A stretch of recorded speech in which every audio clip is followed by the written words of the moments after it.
Cool. We're, should be live. I enter over Twitch at 2 minutes. See. What? Second. Yep, we're live. Yep. Nice. So I didn't actually go through any of the pull requests. Well, I went through the pull requests, but I didn't actually merge any in. Okay, should we go through those? So I'll tell you. Could I start like normal to go through them first? Yep, thanks. So. Yeah. Fit on small red screen. All right.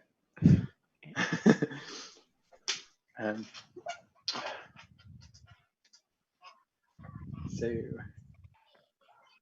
we have the static using statements. Yes, because this is just the two helper methods to say ensure PacMan's at this location and ensure the ghosts at this location. So I've added that static include to the top of all the test files. And pull them out there. Yeah. Yep. So, yeah, that's cool. Yeah, we was doing that before. We just didn't actually we just didn't finish it off. That's all. Fine.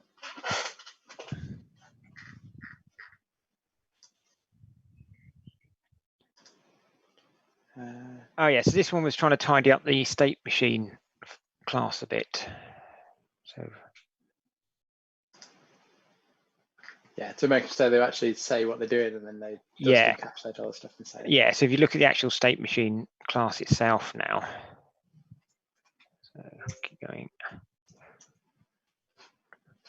Yeah, so the idea is, can you just see the new version? I don't know how.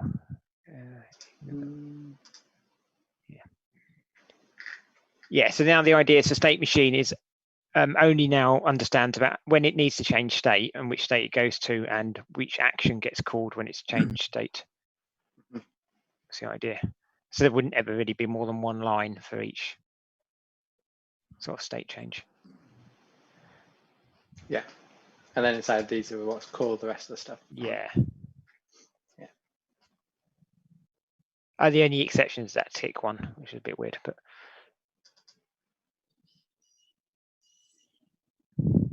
Yeah, that's fine.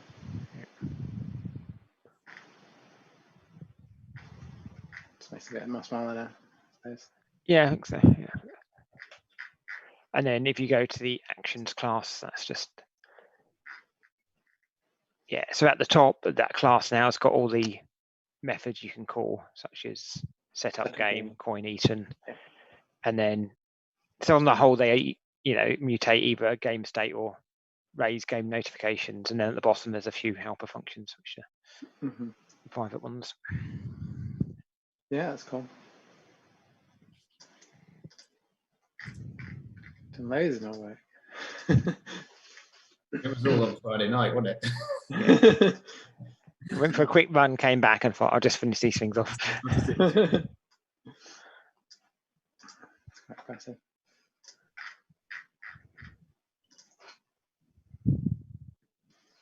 Add a new pre-tick game notification. Yeah, this is just for yes, that's another event which I need for the PacMan bot and also for trying to change the keyboard input. So it raises an event before it does the tick. So just call it pre-tick.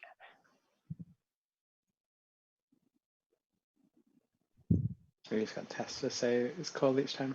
Cool. Yeah. I might get a merge conflict with this, we shall see.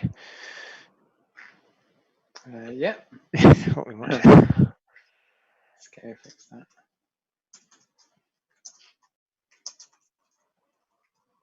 Oh. Changes. You fix that bug in the greedy bot with the null stuff, maybe. Merge that in. Did you merge the AI in? I've done a lot more changes I was going to show you in a minute, but No. Yeah.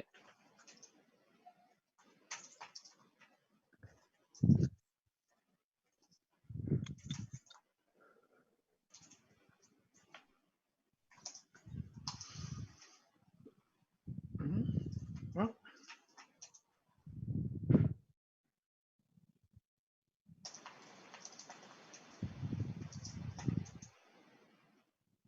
everything's just behind. Right.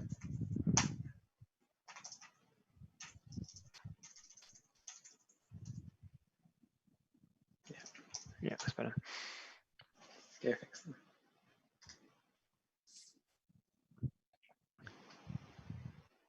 Action.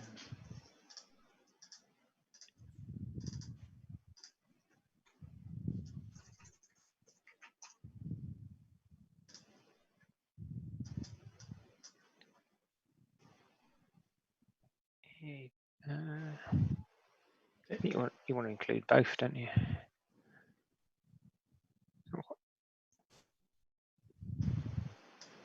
Not quite sure what it's managed to do there.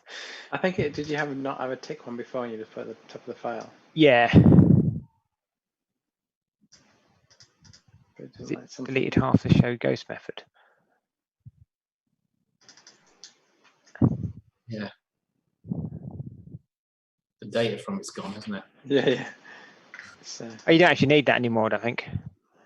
Oh. So that's what's in the current one. You must have moved show ghost somewhere else. Oh, possibly, because I did tidy up the file. Show ghost. Let's try deleting it, see if it compiles. Well, I think show ghost is now in game state. Yeah, exactly. So I'm thinking maybe you don't need it because there's probably not an action that's called show ghost anymore. So. Yeah, so I think you need to accept both and just delete that line. Yeah, I think so. I think that's right. But then, that's we've got another one down here.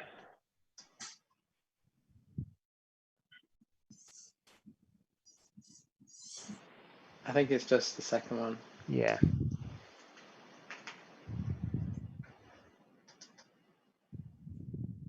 Oh.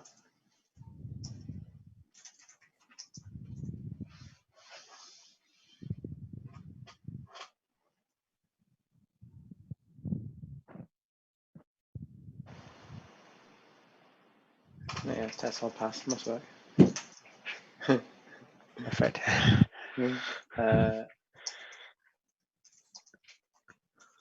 I'm going to say they'll definitely pass. You wouldn't commit code that didn't pass test. Well, that's the main bit about having tests, right? You can just change the code and you don't really, everything works perfectly fine. You don't really need to care. Yeah.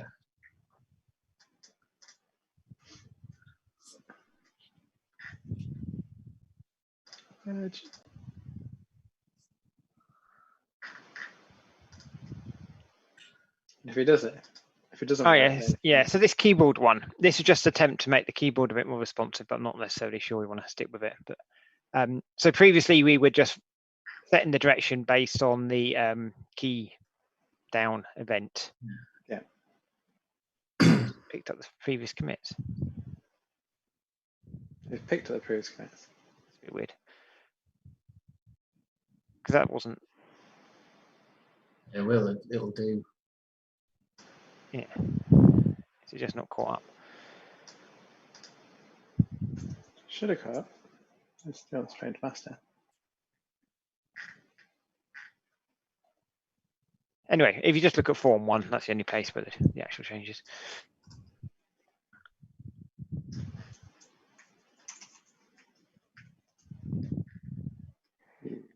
Yeah, so the idea was after instead of responding to the keyboard event of the key pressed, instead we wait for the pre-tick event to fire, and then we check to see which key is pressed at that point in time. Yeah. I'm not sure it's actually any better or not.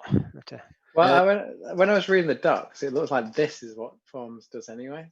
So a form, I think it just looks, it goes to the user 32 and reads the value. Well, goes and does the call, and then actually sees what it is, and then raises the event if something gets actually fired. So does that do that on its own timer then? Well, I must do. I haven't looked at the code, but when I was reading the docs, it seemed like it was like to do with that. This code implies that it reads whether the key is down rather than whether it's being pressed, though, isn't it? Which is different. Yeah. Because forms is doing a trigger. Yes. Yeah. Forms is probably reading the same value, but it's like, oh, that's changed. Then I'll raise an event for that. As this is just like you're physically going, oh, what's the value now? Yeah. Yeah. So I thought it played slightly better, but then that might just be because I now was expecting it to work like that, so I don't know. And then you're checking that every time on the tick. Yeah. So just before this, and the other thing, yeah, and I'm not sure in terms of async calls and so on whether it actually gets checked before the tick or during the tick or after the tick. So yeah. Let me have a play and see if I feel something different.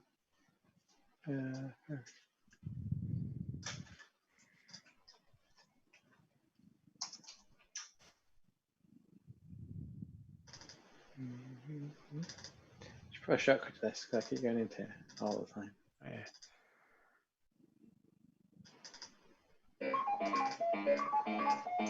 Oh, the sound's a bit funny now. We've increased the timer. I know, I just play those better. It looks like it does. Yeah. You think that's better? Yeah. But we still like a bit funny sometimes, but that's weird. It's time to. Oh no, it's come back to normal now. That's weird. For a bit, it's like stopped changing when I pressed it. It's weird. Yeah, I think it's better. Okay. We can always change it again. Yeah. When I went to the top, it like twice didn't seem to register. But yeah, I think that plays it better. So let's do that. So what do we do? We go read the key down when the tick fire. Yeah, just before. Yeah, the first thing we do on the tick is just check which key's pressed and then call change direction. Was that? Does it check what it might be doing, depending on how you play? Yeah. Is it's taking left is dominating over up. So if you're going left and you hold up because you'd like to go around the corner, left will still dominate the up key. Does that still work with the? No, on line 80. Yeah, because on line 80 it says if you're going left. So if you're going left and you start pressing up, if you don't release left in time, it'll assume you see what I mean? Yeah. It'll because it's so where I was thinking what I was talking about with the joystick is storing the last key. Yeah, that makes sense as well. Rather than checking what keys pressed, because if you can only have one key pressed, one of them's got to dominate over the other one. Yeah. You can get all the values of all the keys pressed there, can't you? So you can say the. Yeah, but which one would you use? Which one would you use? Oh yeah, the one that works. So if you're near if you're near a junction, how does it know whether you want to go up? Yeah. Or, again, it would be whichever one you press last, I suppose. Yeah.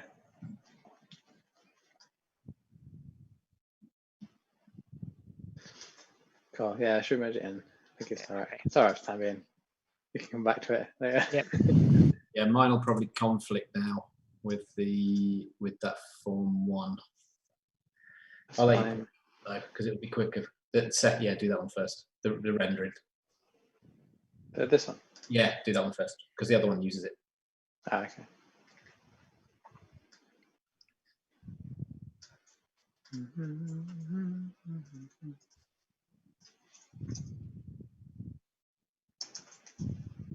I'll let you fix the merge conflict. It'll be quicker than me trying to pull it. Oh, it says that. Why doesn't that work? Git check out. Why can't I do that? How do we need a slash? Yeah. Also need 2 L's.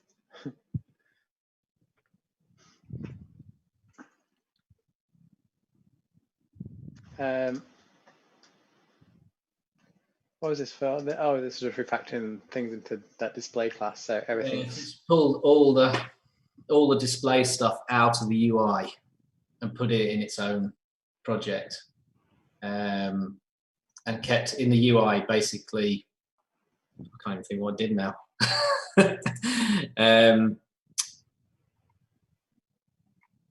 From a UI project, you can just tell it what you want updated on the screen, and then it will keep track of what it's doing with it and work out the changes to draw. So it only sends the changes across to Blazor. Obviously, the sprites it's going to send every time because they're assumed to change. So when we're doing the map and stuff like that, we can draw on the background. When we're doing the scores and stuff, we just draw on the background. So it takes the background as a matrix. We just draw on the background. Yeah. And then the sprites we just dump over the top of it. And then on the Blazor side, it keeps it as 2 different bitmaps. So it'll draw on the background, which will keep a static copy of it, whereas the foreground, it will scrap each frame and then merge them together. Okay. But it makes the rendering loop a bit cleaner as well. They don't have any merge conflicts. There's not a conflict. I thought that would conflict on 4. That's right then. I just update master and play into it anyway. Really?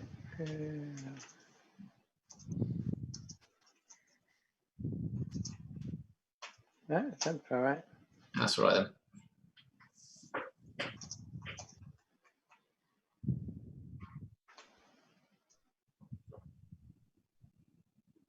That right, Kit?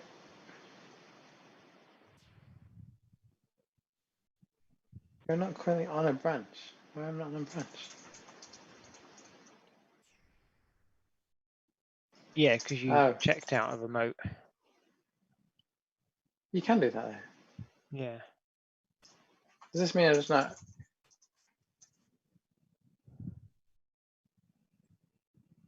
I don't know. That's weird. Pretty sure we did that before. Yeah, I thought we did.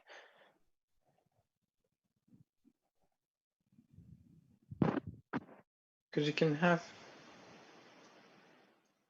it from a remote. Does that mean you just need to create a branch like that?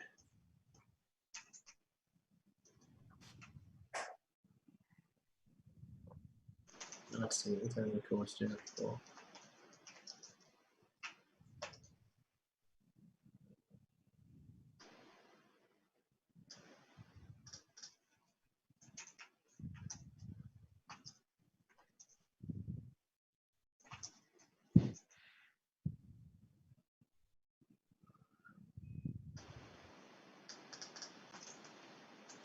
We don't necessarily need to do this. We could just merge the PR, couldn't we? Yeah. Just on GitHub merge it. Yeah, that'd be quicker. Yeah, I was going to merge master back into it locally. That's what I was doing. But yeah, it's kind of complex. I think maybe we ended up doing that last time, actually.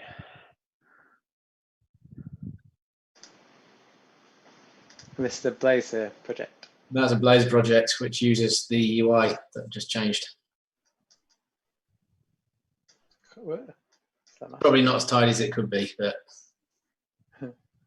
it works. I noticed the JavaScript has all global variables for everything. Yeah. It's there to do the job. Yeah. Where's it gone? Well, I think probably when I was working on it, I was trying to work out which bit was taking the time. So, yeah. Hence why it only sets the canvas up if it needs to set it up, because the size has changed and stuff. So hence why it keeps global variables. Yeah. I didn't get things like this, like the king canvas equals 0. Oh, it was just it was the equivalent of a null, really. Oh, right, okay.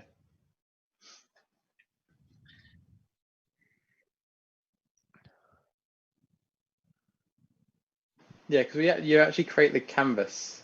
Yes. In the page itself.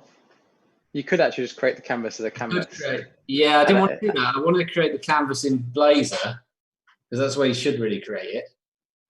And it needs to be HTML in the first place. So if it was just a canvas element, and then you just do get element the canvas, and then you could just then modify that, couldn't you? That one. These ones are. It's only the screen canvas that's pulled across from Blazor. This one. Yeah, that's the only one that we pull across from Blazor. So up on like 30-ish. We call that when we set it up. We pass references to the canvas. So in Blazor, we've got a canvas and a bitmap. Well, an image. which has got the graphics in it. And then when we do it, we call and pass the references to the canvas and the sprite map across so that it's got them. Oh, do you actually create the? Oh, I didn't realize. It's created on the Blazor. So the JavaScript, I've literally only used the JavaScript to actually render it. So the canvas is sat on the Blazor side. Yeah. Okay. Although it's resized on the JavaScript side, which is probably naughty, because if the Blazor wants to refresh its screen, it would destroy it anyway. But yeah, because this is actually just rendering normal canvas. Yeah, that's after it renders, it gets the reference for it. Passes it through to JavaScript, stores that in a global variable, so it's got it all the time. Yeah. I mean, technically, you could do a document get element, but you don't know what the element's called unless So it's half done properly, and half cut the corner. Should we just merge it in and have play?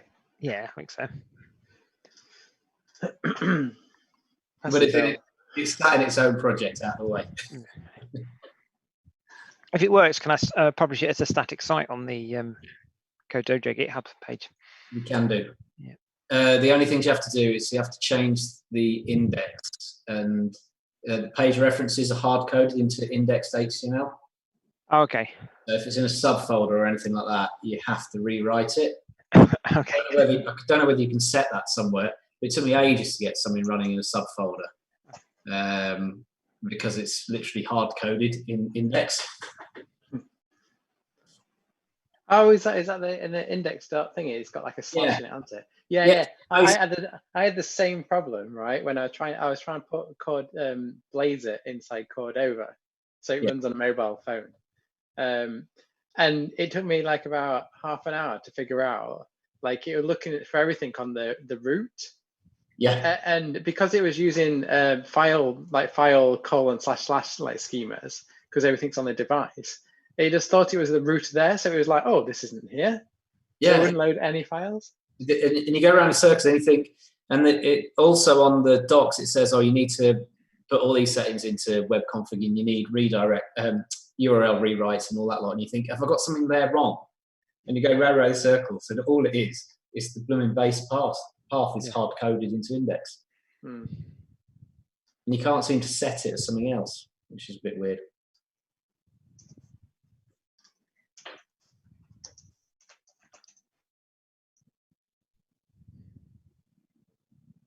There's no sound. I've not got that far.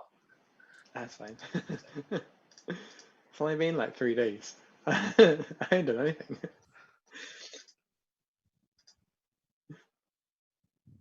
Dun, dun, dun. Oh, wow. That's actually pretty good. Oh, keyword index. The keyword, yeah, this is the same with the keyword. It's a bit more. This should it be the same? I think this is the old keyboard because it's calling the events. Because I just cribbed the code, but just mapped it onto the Blazor key press. So it should suffer from the same issue. It's impressive, actually. Quite cool. Can't go up. Oh, I can. But I was pretty impressed it works. Yeah, no, very cool.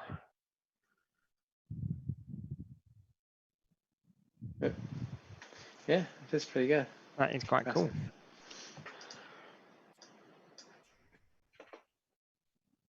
Cool. Of course, I'll have to get down to JavaScript again to get any sound out of it. Yeah. Well, there's an audio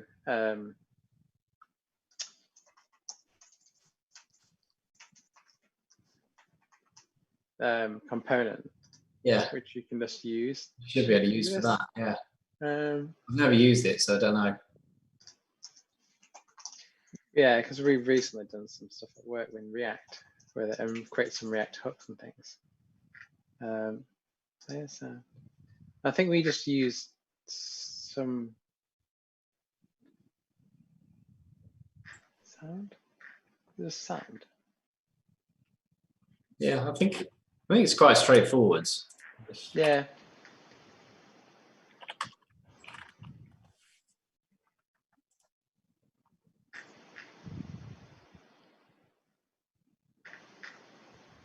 Yeah, it was. Yeah, ours was pretty straightforward because we had like a list of like kind of things what we played when we scan things and stuff. Yeah. Cool. I think is that all of them? Audio play method. Is that the same thing? I can show you what I've been doing on the PacMan bot if you want.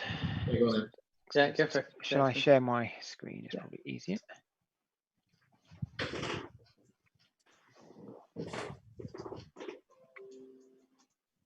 Can you see that? Yeah. So I was trying to pull the sort of the bot out into its own project and its own process outside of PacMan. Yeah. So I've moved any sort of shared code into a new project called bot SDK.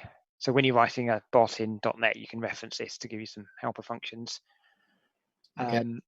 I created a new concept of a linked cell for this. This is just experimenting, which is like a cell location that we've got left, right, up and down, but it also takes portals into account. Okay. How do you plug the portals into it? Yeah, so when you build it, you have this graph builder, and basically I know the size of the grid, so I just create an array of those cells to begin with, and then I just walk them, and I say, if the cell above isn't a wall, then I can add it in as a cell, and I also check if it's a portal entrance. Just pass that into the what? Where's so in this linked cell? How does that know? Oh, right, okay. So you build this up, which creates linked cells, and then you get a reference to a linked cell, and you can say, oh, yeah, you follow that around. Yeah. So basically, when you're in a linked cell and you say left, for example, it's either null if left to use a wall, or it could be the square immediately to your left, or it could be the entrance to the portal, in which case that would give you the exit on the other side of the board. Yeah. It's funny because we've got this list of walls, which the rendering engine turns into a matrix so it can work out what it needs to draw. Yeah. Bot turns it into a matrix so it can work out which way to go. And then once it actually makes a rendered plan, the actual rendering bit turns it into a grid. Yeah. I mean, part of having it as a enumerable was, just serializing it or whatever. You could probably serialize the matrix as easily. Yeah. And then pass the matrix around. And and also I couldn't do this as like a read-only struct because you can't build a graph as an immutable object because you've got references, like circular references in effect. Yeah. How does it know that? Does it actually give you compile time errors? You can't even. Well, how would you code it up? Because you'd have to pass it in the constructor, and you can't pass in the cell to your right until you've created that cell on the right of you. And you can't create the cell on the right of you until you've done the one to your left. So you end up with a circular problem. So I read somewhere you can use lazy and map the object in lazy and then try and do it, but that blew up to the extent it crashed Visual Studio. What I ended up doing on the UI side was I just passed in the whole array. Yeah. And then it could reference the array again from inside. Yeah. That was the other approach I thought about. But then I thought, well, given that it's going to be like in this private library, I can just mark it as internal, and the caller will never see this method anyway. So then, so that's the software development kit, and then you can then write a bot. It's like this bot here, so this one uses named pipes. So it starts. So the idea is they communicate using named pipes, and we just support like 3 different commands, which is exit, initialized, followed by some JSON that represents the board, or play, followed by some JSON that represents the current state of the game. So we've got a set of objects here, so you've got games just like a flattened version of what we had before. Right. You got board, which just has the walls and the portals. So if I run that,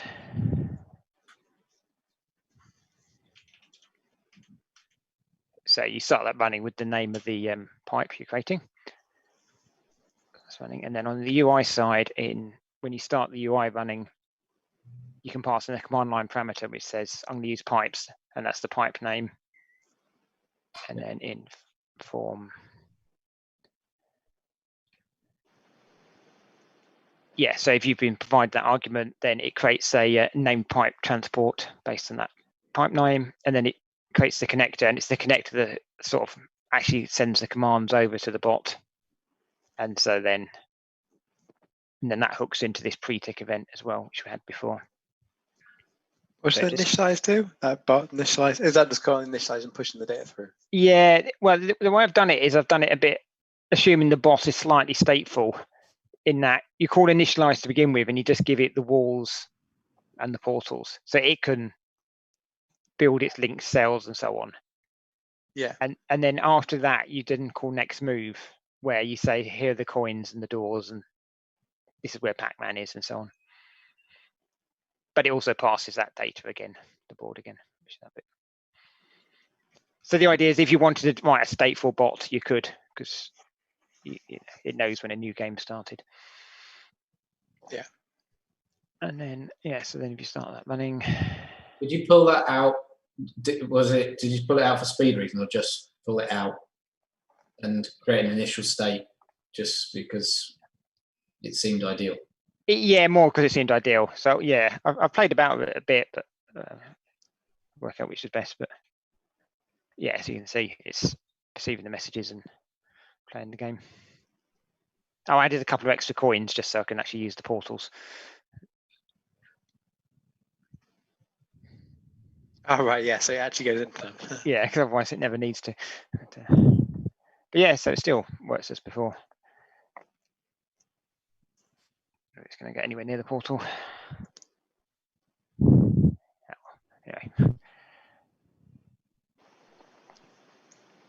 And it recovers some errors as well. But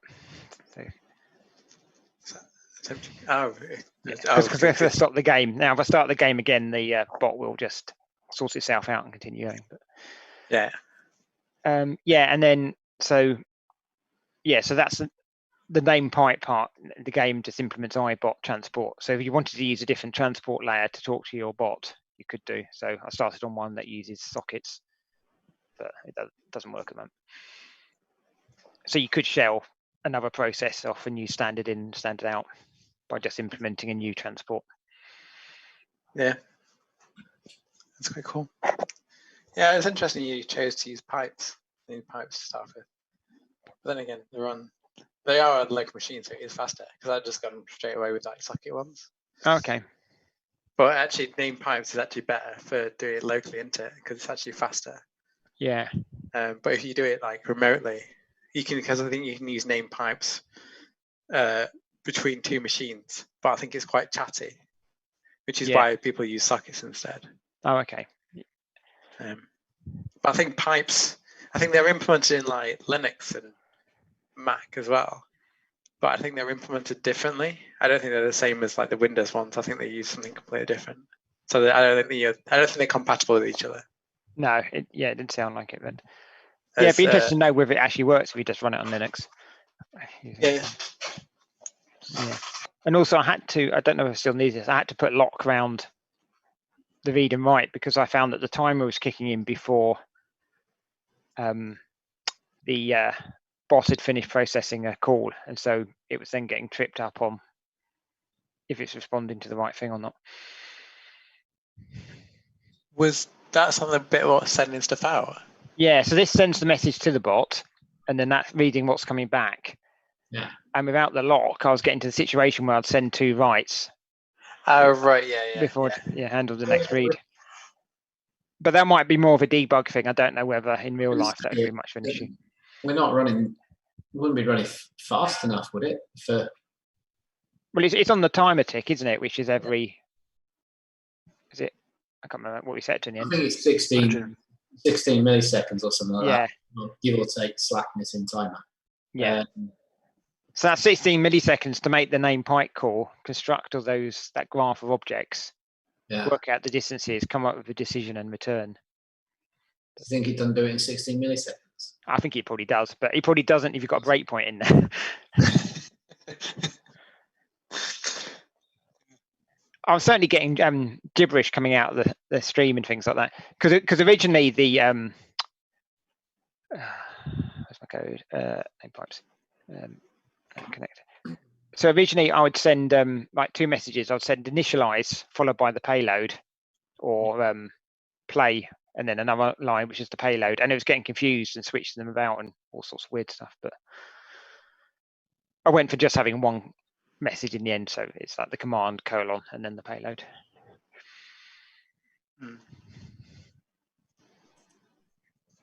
Anyway, yeah, it's been quite an interesting experiment. It won't work with the Blazor stuff, of course. Well, no. you could create a WebSocket version of it. Yeah. Oh, actually, you can do it with Signal out there. But then you'd have to have the bot be Signal out. Yes. If you're talking over WebSocket, it's just like anything can do that. It's probably easier to hook it into the. Oh no, we wouldn't have an engine, would we, for the Blazor? Yeah. Yeah, because we'd actually know back end. If you're running Blazor, you'd be running the browser, so we'd really be able to connect to it. It's weird when it gets down to the Blazor. It's like that board, loading the board in. It's like, there isn't a file anymore to load in. Yeah. Because there is no file system. And I thought I'll pull it into resource. And then the next thing is environment.newline. It's different from the environment new line that's actually in the file.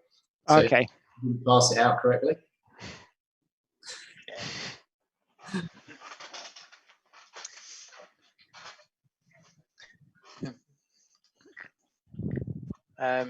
So I don't know what we've got to work on tonight. Have we got any ideas? Let's just pick some random things on this list of stuff. We could do that randomly when frightened one, which we chickened away from last time. Because I think we decided what we wanted to do, which is this direction picker. Oh, yeah. Yeah, I forgot about this actually. So we was going to start off with a test, weren't we? Yes, we were going to mock out. Mock random, weren't we? Or direction. Yeah, we're going to random into direction picker, weren't we? So we, rather than mocking random. Yeah. Oh, yeah. And we're going to have a new strategy which uses it. Yep. Yeah, so the direction picker is given a list of available moves and it just picks one of them. Yeah, that sounds good. Oh, I'll share, I think. I forgot about that. Yeah. At random or at a pseudo random, so it always does the same? I don't know. Technically, the arcade game does a pseudo random because it always does the same. Pseudo random's more interesting for the person implementing bots to win because they'll be able to predict what's going to happen.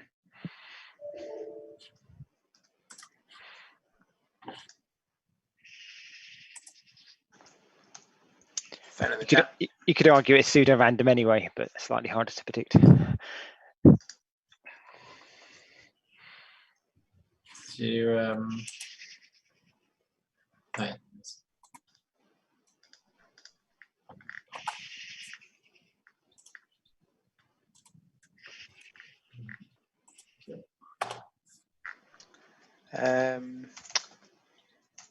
Ghost tests.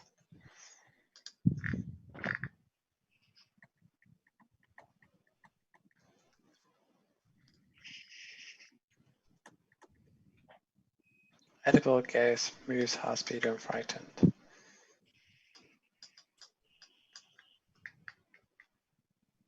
Oh, this actually. Oh, that's. Wait a minute. So this one's frightened. Oh, don't we change the strategy at the moment? We just use this normal strategy. I thought we changed the strategy when they cut off. Right? No, did we not do that? We do. I just don't think we've done it in that test. Yeah, we haven't changed the strategy yet because that's what we're writing. Yeah.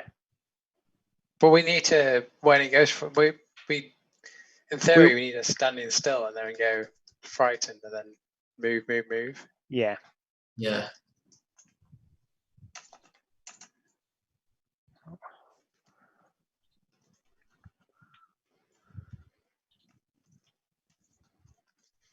I'm just thinking, if you've got to set them to frightened, if you let the game set them to frightened, how are we going to pass in the random? It was going to be on game settings, wasn't it? Yeah, put it on game settings. Okay, that's all right. I just suddenly thought we won't have access to it. Pass it in. Yeah.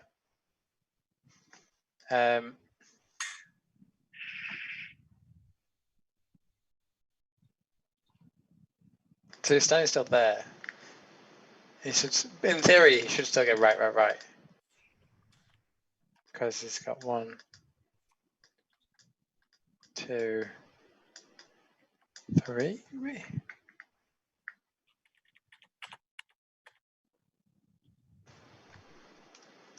Is it ghost moves randomly when? Is that what we're actually testing though?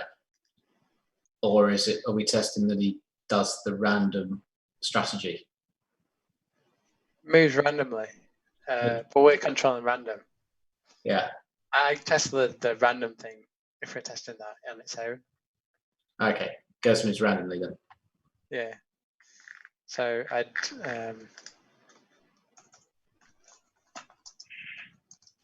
what we call this? Direction picker.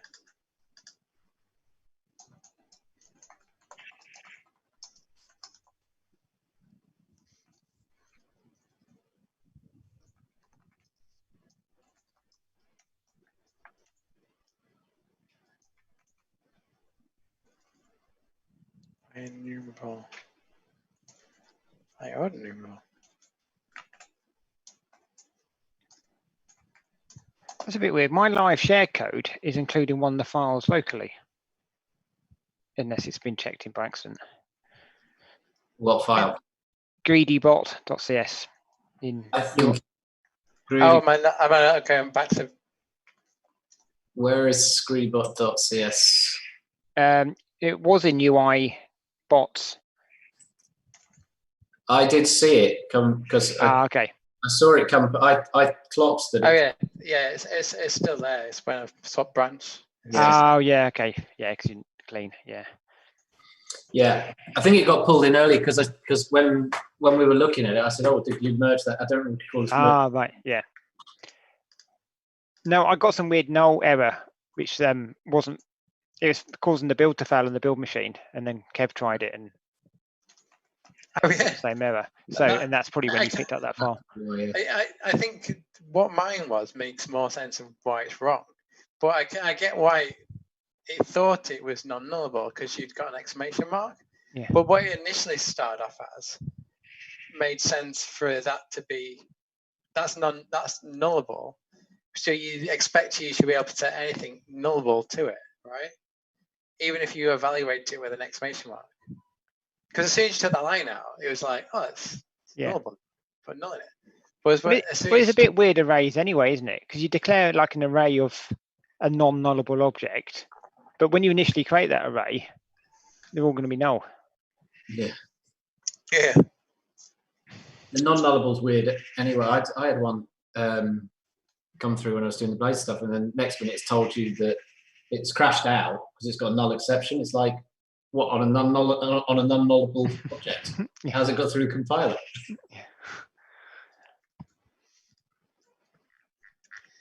Yeah, I still think they're doing, because obviously they've changed some changes to the compiler between the two things, aren't they? Yeah. I don't know if we should use like mock or something for this actually. So just. I don't know. I don't like mock. Well, it just means that we can actually say when we get these things passed in, the diets passed into it. We say what we're going to pass back. We can say what comes out of the other side. Yeah, I just find the syntax a bit ugly though. But.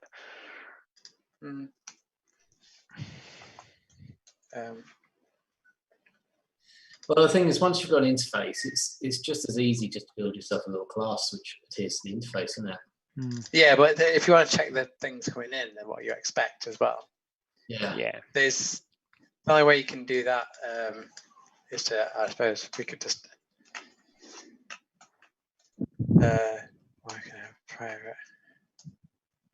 Yeah, I normally have a last request sort of variable, which I store away. As well. Yeah. Well, I was going to put a dictionary in what says returns, and then you have that or returns a certain thing. So yeah, so private. Anyway, dictionary. I think that's not gonna work because this.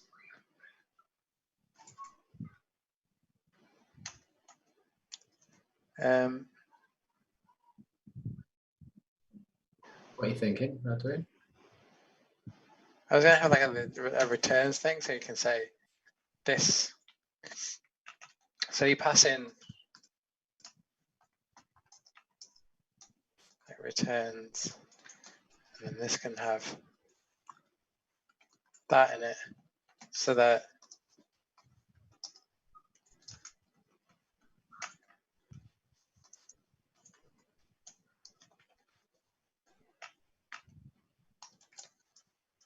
and then you store these away somewhere.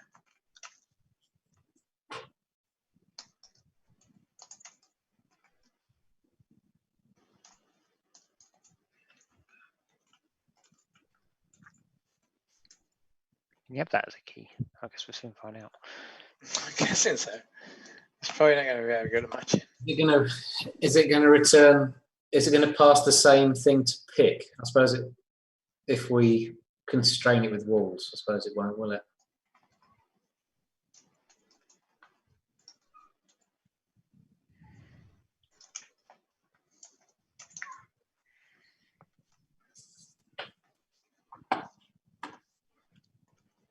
What's with that? We got 3 extra bracket there. No, that's why it screwed up so much. Yeah, so I was just going to pass this and do add.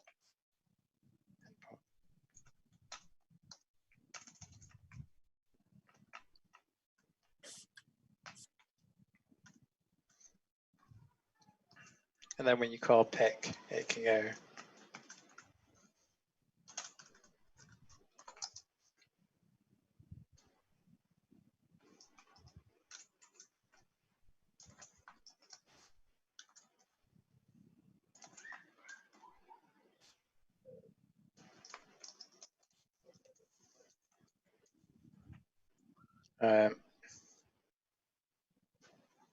Where the equal have the contains all of where So you just use square brackets. Yeah, use an indexer. No, because it won't work that, will it? Because the direction that won't, because that's not enumerable, so it'll check its reference to it, not the list of things. Right. Yeah. It won't work with the array either. You could have a. You're not happy. I was just gonna do the where that dot all.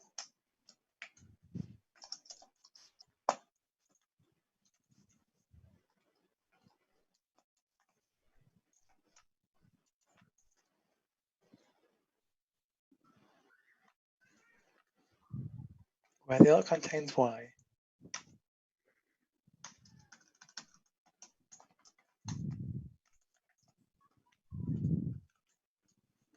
It compiles. That's the key. And then we get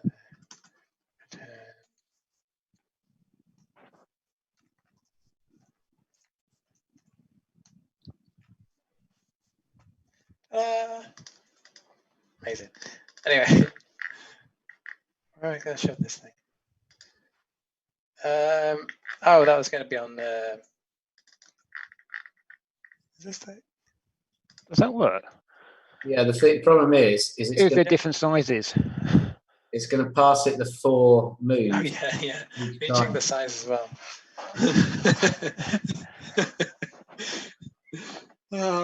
must be an easy way to write this.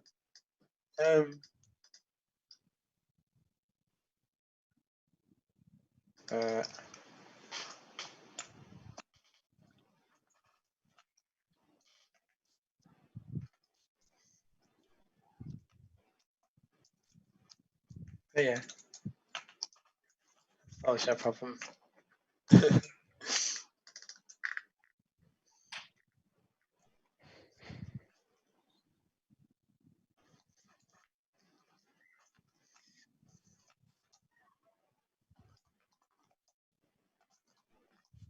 Yeah, so I was going to show it on here.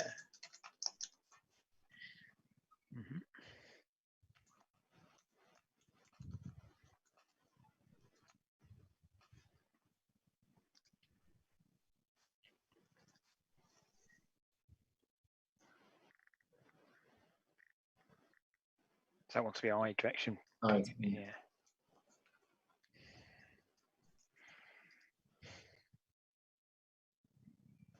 I haven't initialized any.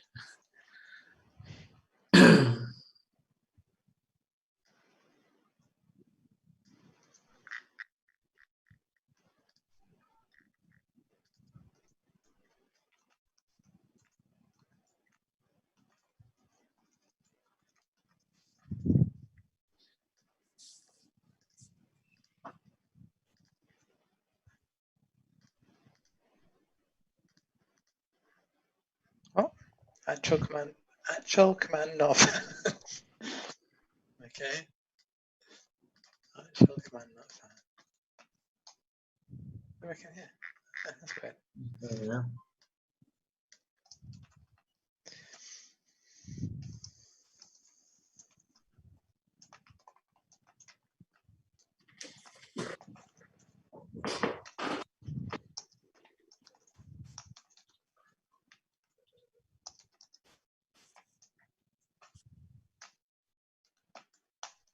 Leave that for the time being. Go back to that later. Where's my test one? So we had a direction picker. I leave that to available.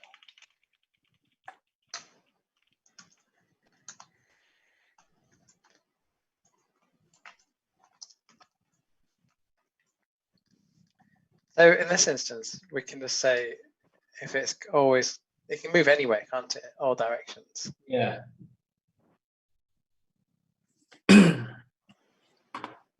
So this way I want to be just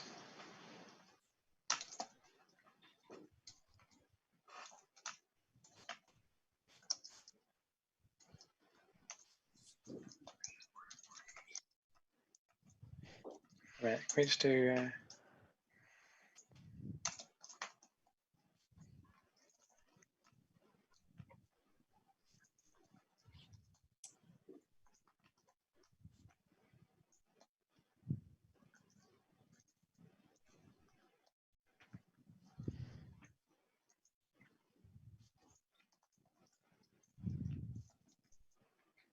quicker, greater, quicker. Let's move everything really complicated. Scenario. Right, okay. So because like every single move we have, we can go in all directions. That can just return right for the time being. And we're standing still to start off with until PacMan eats the pill. Yeah. And then we change the direction. Yeah. Why change direction? We don't need to change direction, do we? No. Don't change direction. We can just start the game. We can take one, so that's when he eats the pill. Oh no, we do need to change direction. Because PacMan need to eat the pill, so we need to, that is for PacMan eating the pill. You need to guarantee that PacMan's going left, really, don't you? Yeah.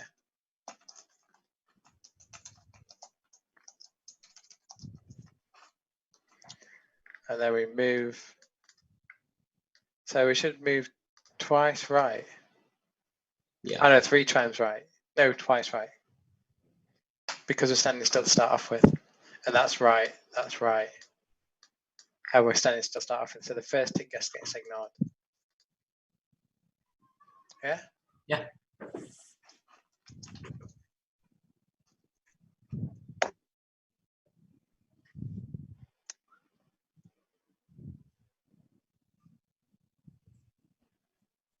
failing test. Because it still stood still. So that worked. So, does anybody else want to change it?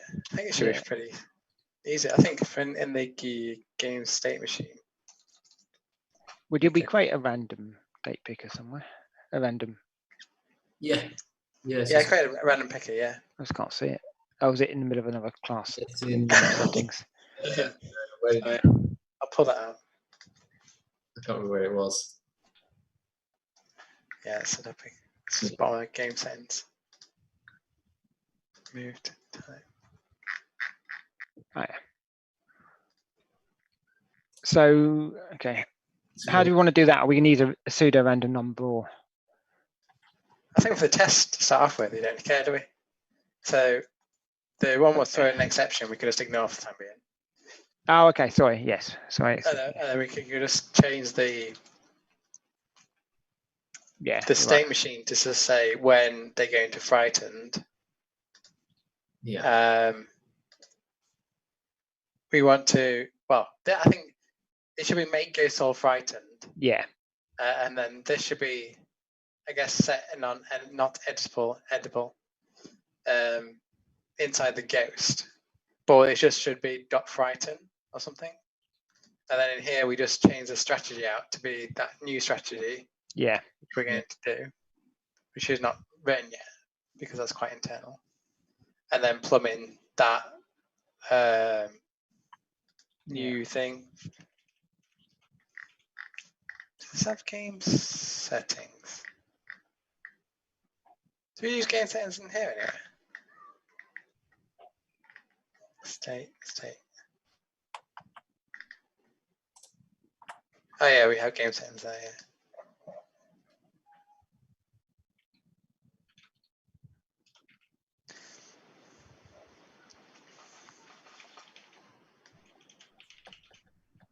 I think we want a random strategy then, don't we?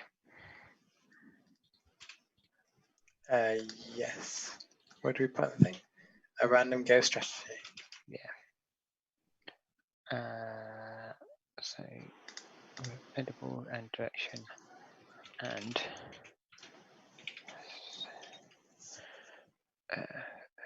strategy.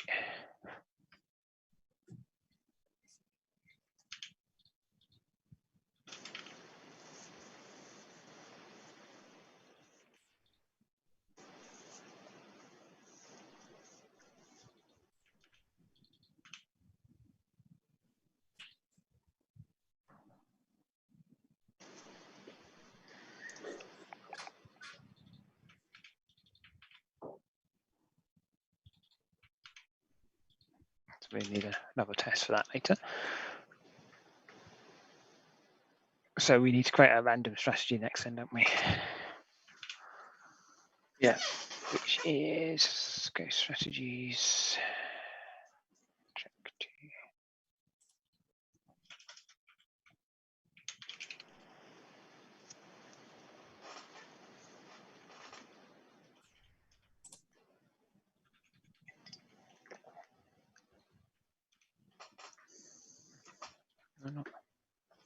Do you want to fill it in? Yeah, go on.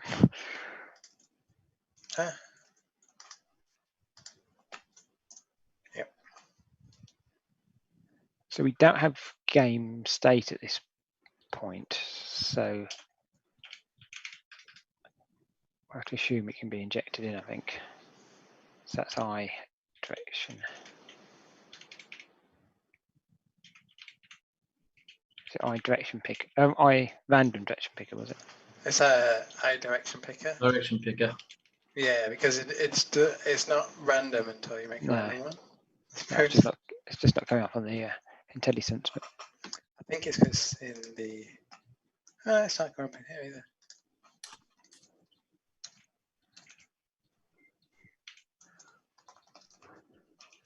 I direction picker.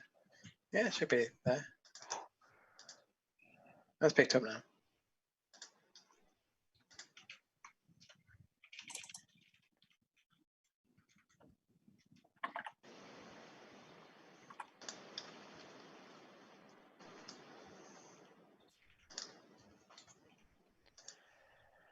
So what do you know?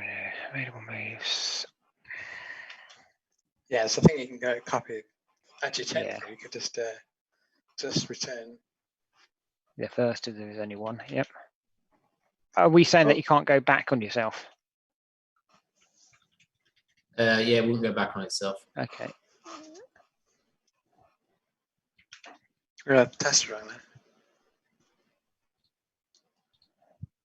Yeah. Oh, that should be private.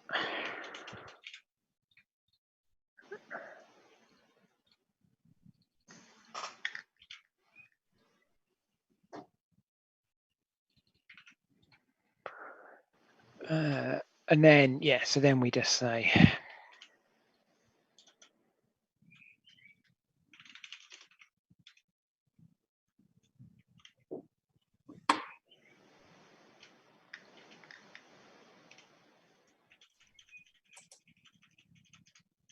right. So that's good. But the problem is we need to actually inject. I'm not sure is random strategy the right name for it? Random direction strategy? Well, it's not like you're saying, because if direction picker is not random, then the strategy is not random. Yeah. That is true. Forced direction strategy. Yeah, because yeah. Because the direction picker is. Yeah. Or direction picker strategy. Anyway, it doesn't really matter for the moment because we can't think of a better name really. Right.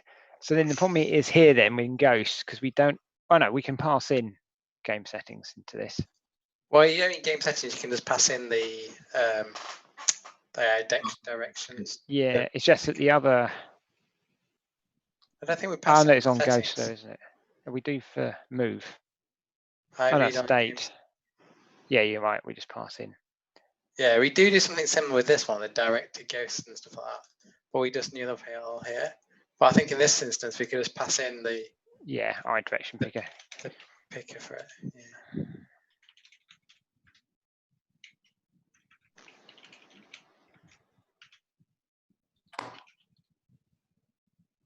Yeah.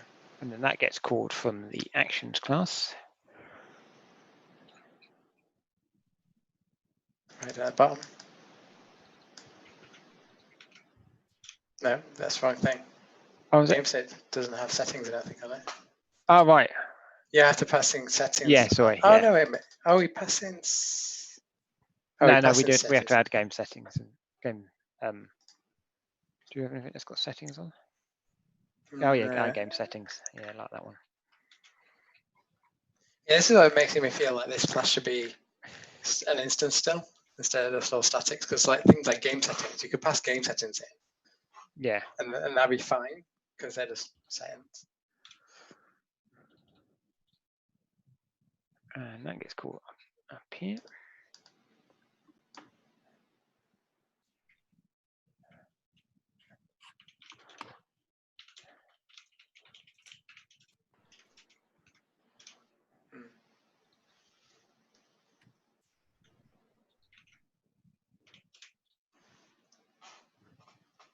So the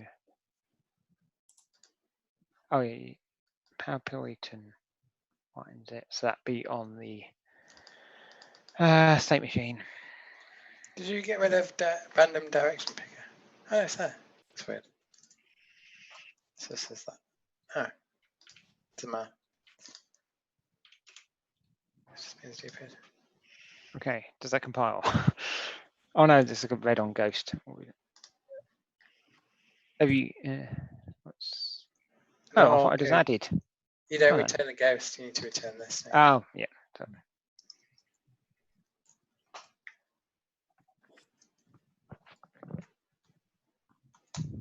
I think the test is wrong anyway because it needs to exclude. There are no arguments given to the corresponding from what? Try doing a say all.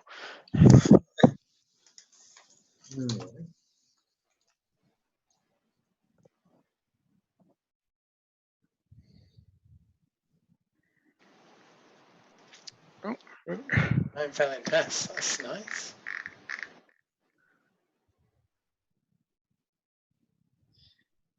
What one's broke?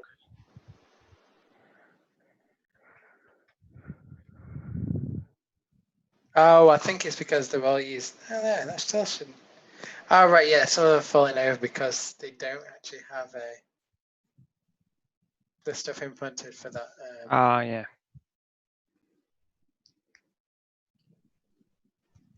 Because now they're. Oh, where they go? Ghost. Yes. So now they're maybe looking- we need to say in that desk picker, if it doesn't have a match in that dictionary, then return the first of the available moves, or something like that. First available move. So if N key doesn't match, isn't the problem that N key is not matching things in Yeah. return value? So if you don't get a match, you could just return the first available direction. But we don't have it. We don't have any in it, though, do we? Yeah, directions is passed in. Yeah, So if you just do directions dot first. Directions dot first, yeah. Oh, if it's not, it doesn't contain it, right? Yeah. Yeah, that's the way to do that. It's null. Yeah.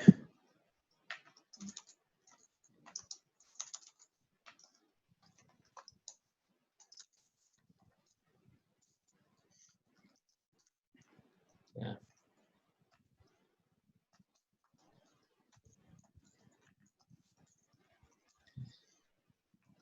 Yeah, Well, I think that's still gonna blow them all up. Ones like the ones we're expecting to move at half speed through. Oh. That should still work. It's the ones where we expecting to go a certain direction and we're not telling it where. Yeah, but like half speed when frightened, we're expecting him to go in a particular direction. Yeah, right. I think they're all going right. But they're going to go. Oh, maybe we should return right. Just return direction dot right. See if that's any better. I think that'll actually make them work. Yeah, because I think they're all going right.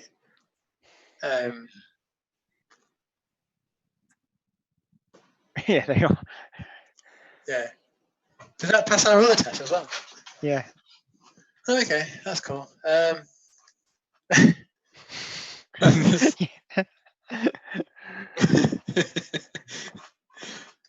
guess that's okay. What about Ghost can't go through a wall when frightened that's to the right of him?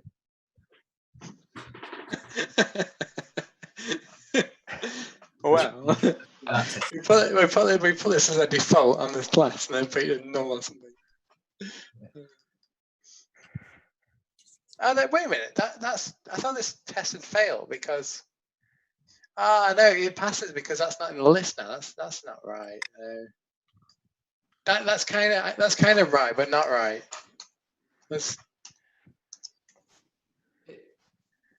Yeah, but it's only that. It's not being used on that test. Yeah, we don't want to do it to the right. Wait a minute. Let me just.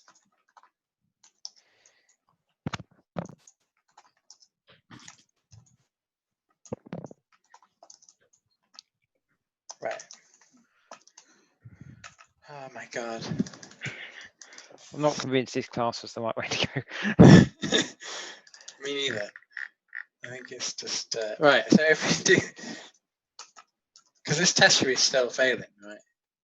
Yeah, you've set that as private. What? Set private? Yeah, that's set private. It's not. No. Oh, yeah.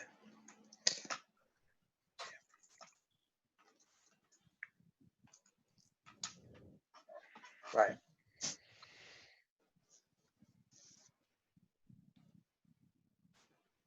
So it's failed. That's failing correctly now because it shouldn't be going right that one. It shouldn't be going right unless it matches all the things. What did the test say? We're supposed to be at 12:12 and found at 10:10. Yeah, it's because it's standing still. Right. And the reason why is because this all directions isn't all directions because it should be just the directions what they can walk in. Which is excluding. Left, so it's down. Yeah. up and right. Yeah. I think that'll make it pass because the test was wrong. Nope. Where does he start? Oh. Goes where it's going. Oh no! Wait! He changes direction when he can become frightened. Oh yeah. So that should be actually left. Oh my god, this is actually really confusing. That makes sense because when we were turning right, it was passing. Yeah. Yeah, still right. Still standing still. It shouldn't stand still anymore, though, should it? We should be, yeah. So the picker should return. Oh wait a minute. Why is that? Huh? What's this used? You don't pass. Did you refactor it into a variable? But I did use it. Yeah, I don't know how that's undone. Random.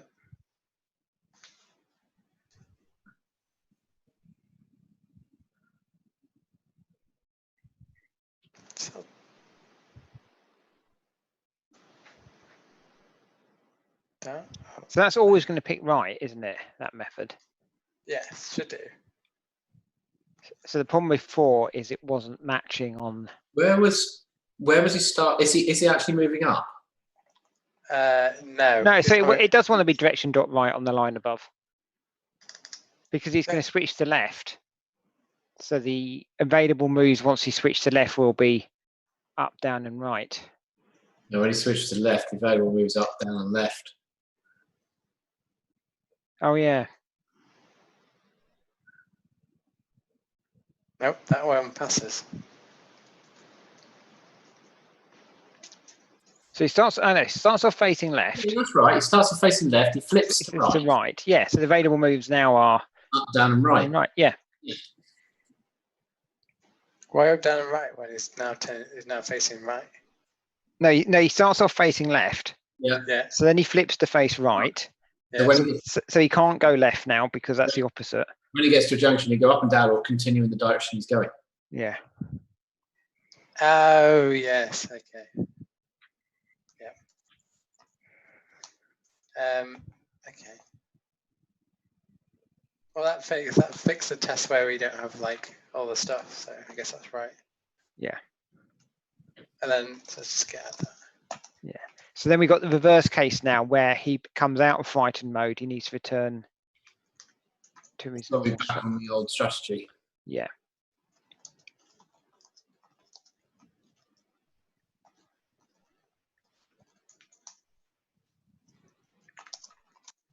Okay. How are we going? Run it and see them wandering around. It's not going to wander around. Well, we can fix. We need to fix the other thing as well. This random. Oh yeah, because we've got random here, haven't we? So we can test this and just say, here's a bunch of directions. Pick one. We expect it to not get one what's not there. Well, if you seed it, then we know the list of directions it should get. Yes. Because if we seed it randomly, you could pick it, run it 10 times, and say we should expect one of each. Yeah. If we create a static random class. Or we could just we can just inject random in here anyway. But where are you going to create random? You'll have to create on the. Well, I think if you just circled round the 4 moves, it would appear random because it would be calling them on different ghosts at different times. Well, just have an int in here and just. Yeah, just an int 1 to 4. And just circle it. Just do an int. When we get to the end of the directions, flip back to the beginning again, and just go around it.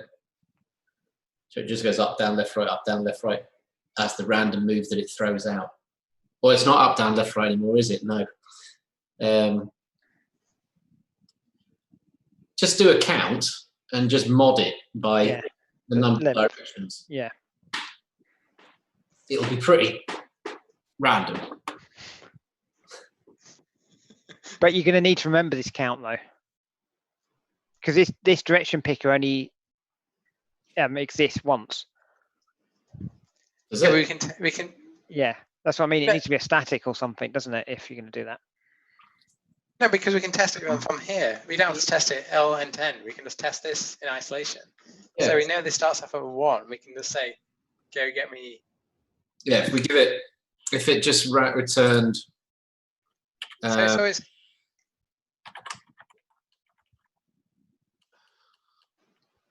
Directions. So the random number. Yeah. Okay. Yeah. So sorry, it exists for the one ghost, doesn't it? Not all the ghosts though. They don't share it. Oh, do they share it? No, they do share it. They do share it. Yeah, they do share it. Sorry. Yeah. That's fine then. Yeah. Directions.count. So it will be pretty random, to be fair. Yeah, that's fine. Then. Yeah. Sorry. Yeah. Yeah. And then you pick one of them. What's up with that? Yeah, imported link in. Oh. Yeah, and then you just pick that one out. And then return directions dot.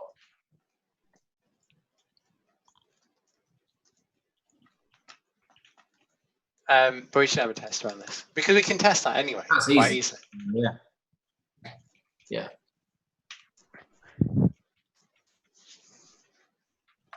Let's go how to test. So it's not even that the first one's always going to go up. The first, it's going to depend where the first one occurs.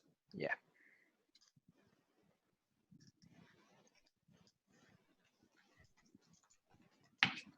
Just leave them in fright, override it and leave them in frightened mode for like a minute and see if it will do wonder.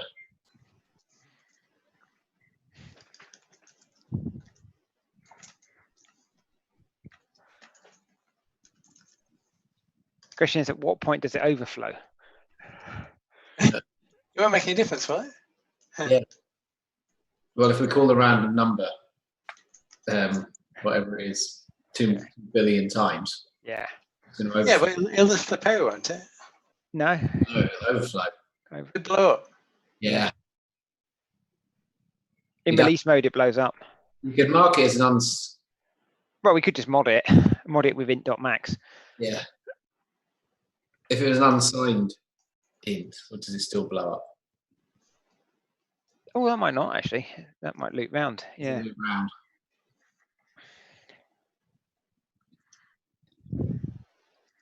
Otherwise, it's our version of the level 256 bug, isn't it? Yeah. Yeah.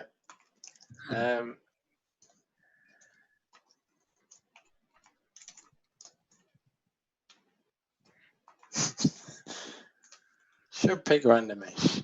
I don't know. Pseudo random, yeah.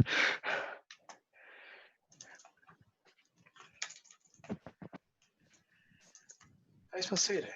Pseudo. Yes. PSEUDO.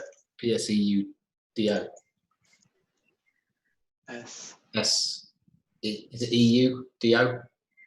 Pseudo, or is it U? Yeah, that's it.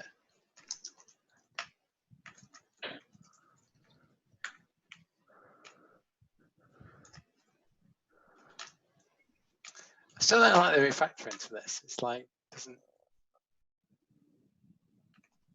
What compared to ReSharper?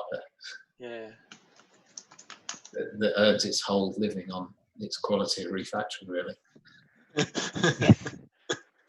problem is, if Microsoft now implemented some of the things that ReSharper does, could they ruin ReSharper? I don't think so. I think too many people have already, too many people have already kind of decided to go with like Rider anyway because it's a better experience.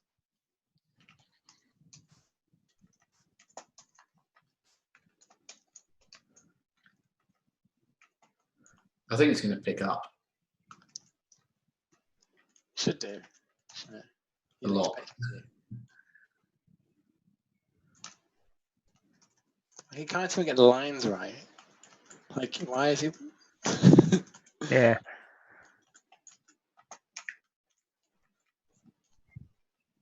Are you putting some more directions in, or are you just? I was just going to put that ones in for the time being. Should pick single.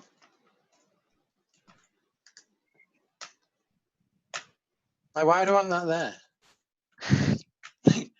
No, next line, thanks. Do you want me to break your test? Yeah, go for it.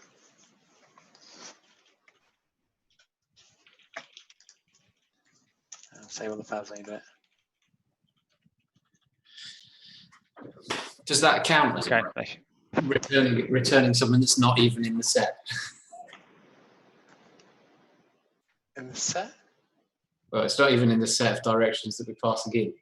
Yeah, I'm passing up. No. David's returning down. I'd said it's fairly broken. What happens if I say it past an empty list into it then? Unreachable code.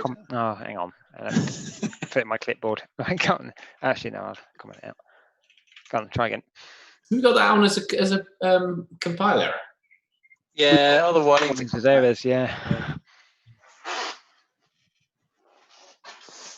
There you are. There you go. You can put it back in. You could just put up in. Yeah, no, I was gonna do direction stop first actually. I should go find all the directions to be fair.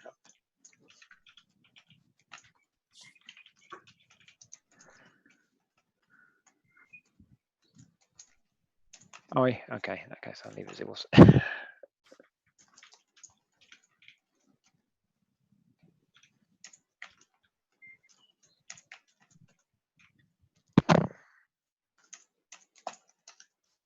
One of them should pass. Ah, it's not in the right command.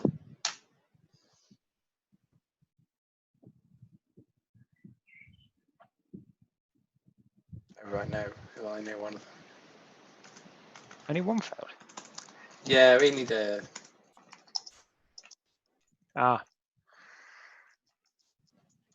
insertion scope. We do.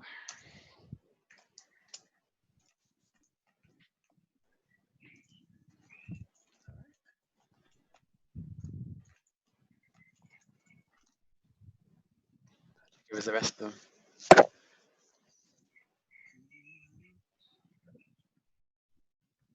Yeah, one of them passed. Yeah.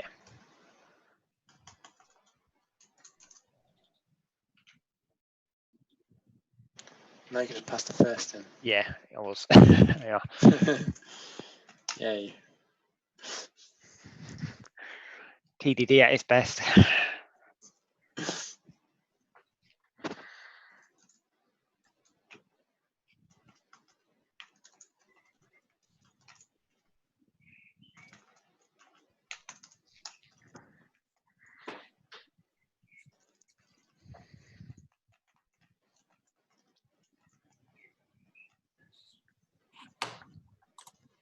Actually, which ones would go first?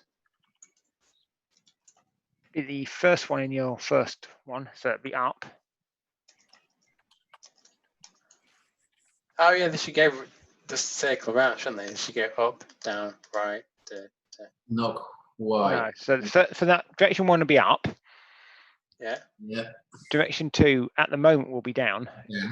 Oh no, yeah, but if you put two in there, then direction should still be down.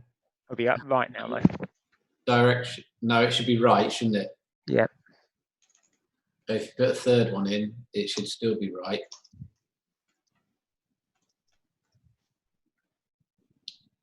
Put two in that one. That one should now be left. So this should go up, Yeah. right, left. Left. Yeah. Up. And if you put three in the third one, it should be the middle one. Sorry, three in the fourth one. Yeah. It should be the middle one. Would it? Yeah. Because we've already gone through 1, 2, 3 times. We're going with it. We'd be on to 4, so it'd be 4 mod 3, which is 1, which would be the not mod 3. 1 mod 3, 2 mod 2, 4 mod. Hang on, normal. Hang on, is it the middle one? So this is like 1, 2, 3. So wouldn't this one be Yeah, that's going to be right still, isn't it? Yeah, we ought to make it go a bit. Put 2 in. Put 2 in there, and then it will be left, won't it? So otherwise, we're picking the first. Well, no, I suppose we're picking a different one there, aren't we? I'll do. I think. And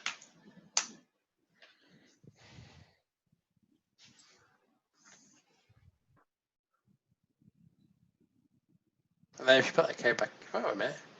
There's only one.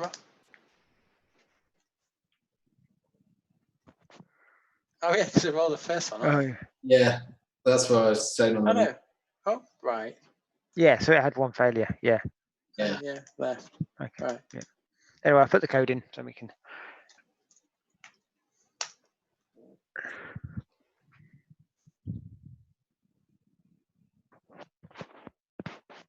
Oh, don't work. Direction 2. Oh, need to save it.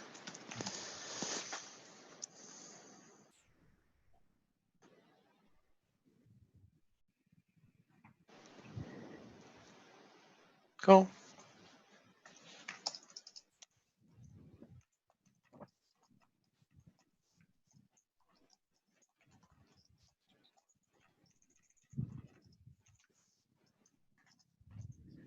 So this should play at least.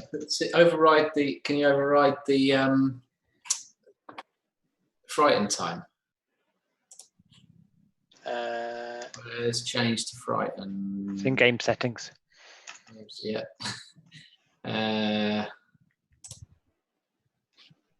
Or maybe it's not. No, it's not, is it? Maybe it's just in state machine then. Oh, we should put that in there, shouldn't we? Yeah. Should we implement that and then test it? There, isn't it? Frightened. There, 42. Oh yeah, so randomizer just sat there on its own. Should we put it in game settings? Change. Doesn't the time alter though as the game goes on? Yeah, it's a bit more complicated than that. Because you just copy it though, to be fair, wouldn't you? So if it was going, if the time when they're frightened goes down, we'd copy that onto the game or onto the state, and every time it transitions into that, we could just, every time you complete a game, one of the levels, yeah, we'd just knock that down a bit, wouldn't we? Yeah. Yeah, because the chase and scatter times change as well. Yeah. So they chase scatter, then they chase shorter.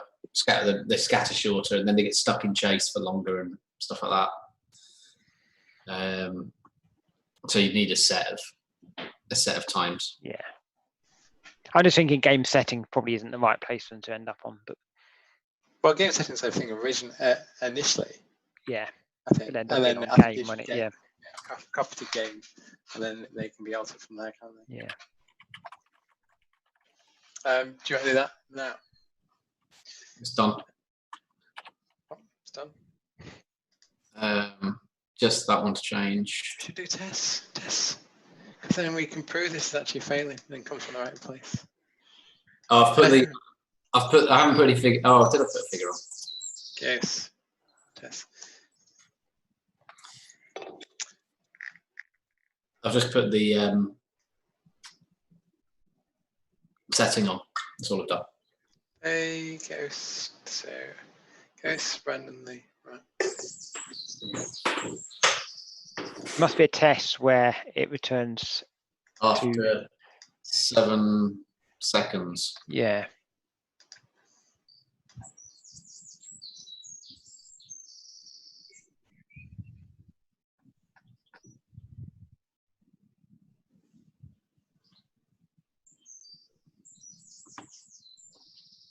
Oh, girl ghost should return to that's the one. non-edible after 3 seconds. Because after given amount of seconds. Yeah.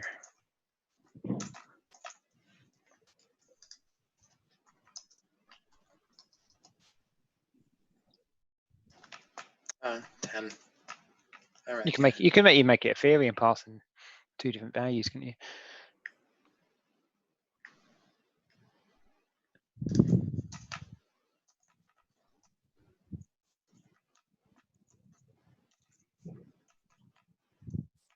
Yeah, because then we could have a 7, and then we can actually also have a 10. Would it be better to pass in 2 numbers? No, we could do it. I'm just thinking that if you pass in a 7, at 6, it'll still be in frightened. If you pass in a 10, it should still be in frightened at 9, shouldn't it? But I suppose we could do that by testing. We do check beforehand. We check. Oh, do we? Yeah, I popped it in there. Is it on the interface though? Yeah, put it on the interface. Ready? Why is it? Yeah, fighting time in seconds. In compound telesense. It's got no references there. I didn't put it on the desktop. Oh, that's probably why.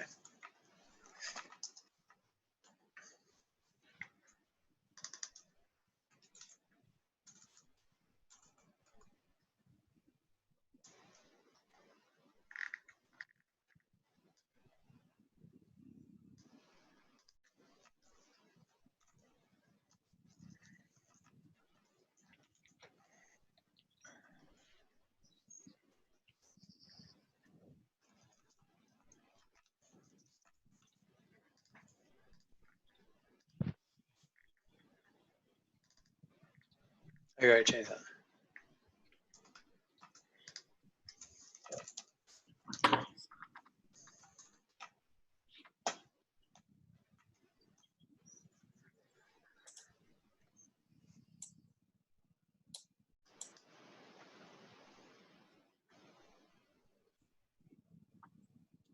That's going to pass because they're changing back. Stick another one in there for. Oh, for less. Yeah. Yeah. No.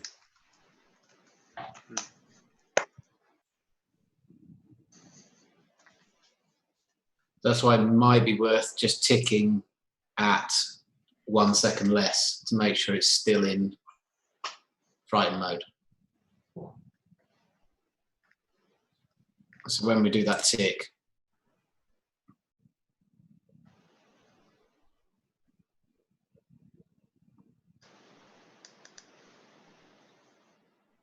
so almost tick there.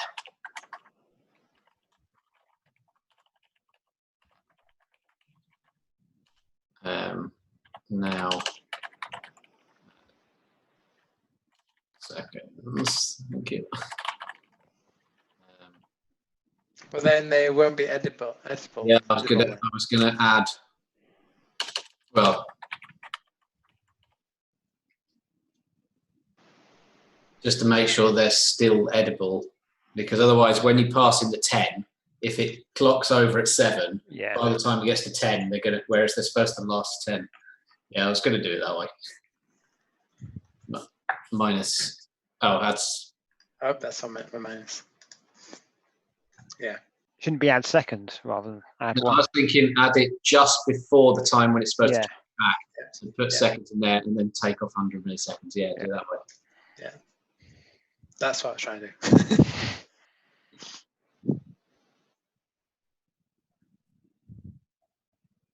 The inputs there. How do we have a failing test before? Oh, we just.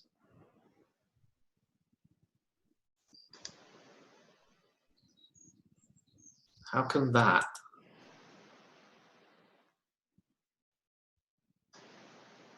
All ghosts are meant to be.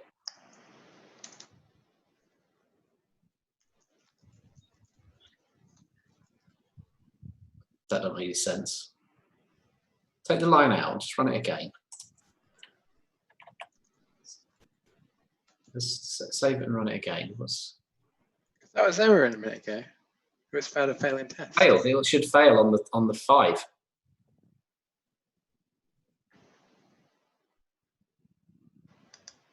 Oh, because we're ticking to now. This adds an.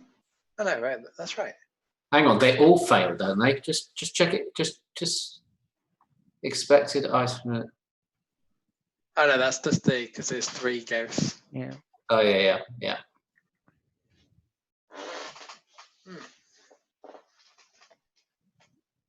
All goes. All right, so it's failing on the 5, which is what you'd expect. Yeah. So we tick to now, which is eating the pill, isn't it? Yeah, and then we do that. So once we've eaten the pill, all ghosts should be edible.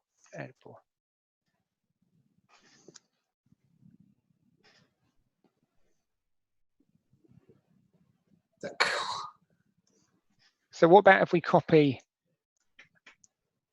these 2 lines there as well? Does it pass now?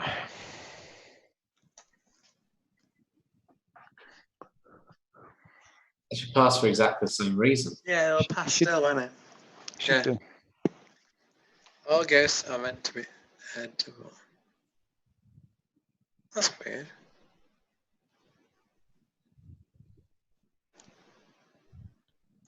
Don't really get what's going on. So is it because we're doing? Return to non-edible. It must be because we're doing an extra tick, mustn't it? Is PacMan dying because is PacMan dying during that tick there? Yes. Yeah, that's what I was just thinking. Like, because no matter what because I definitely wouldn't be going out of like for 2 seconds. I know, because all the ghosts are supposed to be edible. So all the ghosts would be edible on that tick. Oh no, but there won't be. No. Which way are they going? Right, direction. Right, they're standing still. Well, they're going to fight now, aren't they? Yeah, they're going to change state frame, which means they're going to be wandering around. But in a known way, which is right. But if he's going right,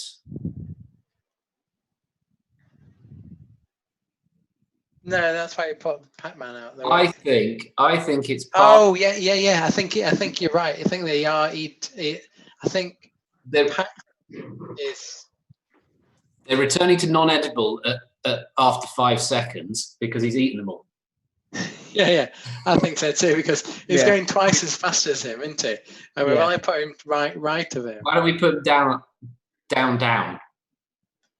Well, we can't. We need him. Oh gosh. We really need to meet the pill. We don't care where the ghosts are, do we? Don't care where the ghosts are. Oh, so these should be like below. Like if you put a below on all these. Can we put them game settings .pacman .location .a long way away? Yeah, no, I was thinking about adding that in actually.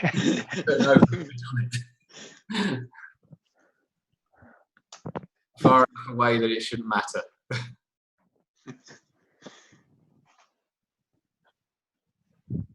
Right, that's better. So it should fail on the 5, which is correct. Yeah. But it should, on the 10, it should fail still. Yes. It should fail on the 10 on the second tick because they're meant to be edible still. Is that because we haven't put them far enough away? Oh no, because they're not chasing us. So Not chasing us. But at that point there, all ghosts are meant to be edible, and they will have changed back by that point there because we've done 9. We're 8 seconds in, and they should all have gone back to non-edible.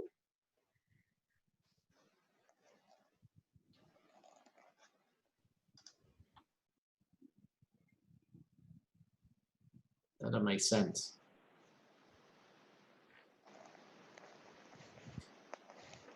Drop that down to a smaller number. Just see if it fails.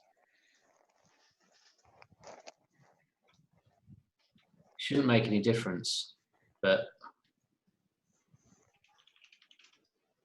yeah, I don't see why that makes any difference. All right, what's happened to it now? The same as before. Specialized to be edible. It should drop out on that exception. If they're all not edible,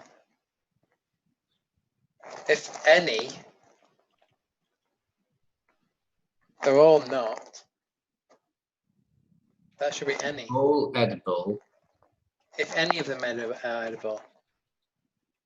Oh no, if all of them are not. Oh, right, okay, yeah. They need to all be edible. If they're not all edible, yeah.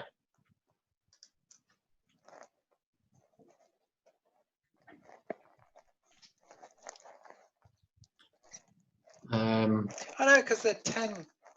Wait a minute. So 10 seconds. It should tick. At that point there. They should all be false by that point.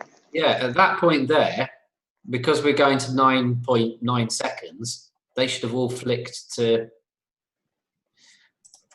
tick. Do something silly. Tick twice and see what they do then. See whether they.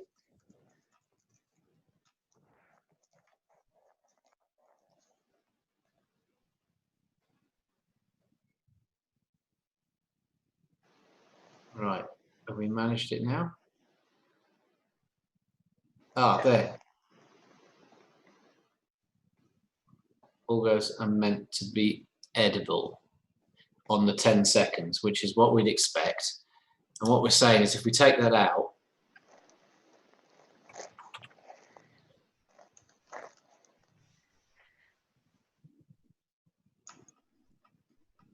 it's only failing on the actual test, isn't it?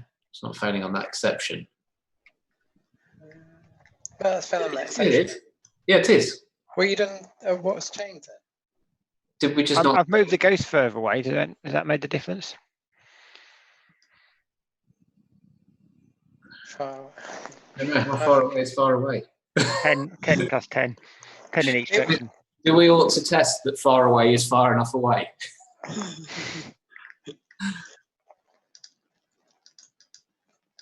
It's just above. Yeah. It could be, because if they were in random movement, they could actually fall into. No, because that still wouldn't. I don't know. I don't get that. I don't know, but it's working.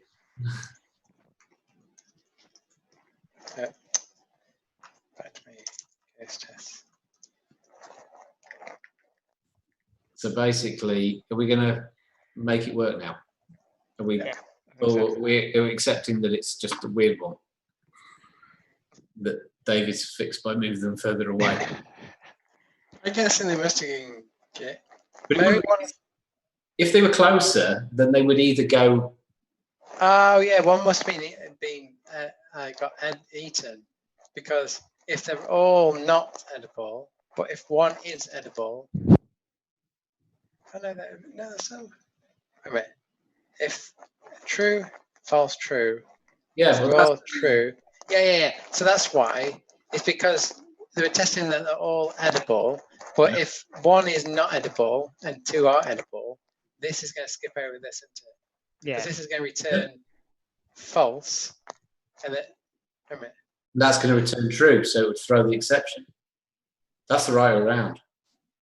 Yeah, I should stop reading that because it's too confusing. Confuse them. Something else is happening. Something else in the game's happening because they're close to each other, aren't they?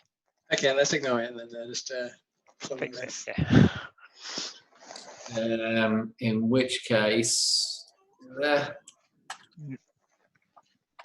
Right. Yeah, it should be fine, so fine. Yeah. There you go. Yep. Easy.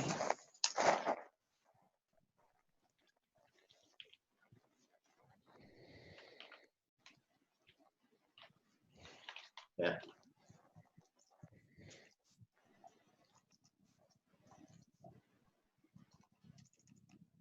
Right, now we can force that to a minute and watch them wander randomly.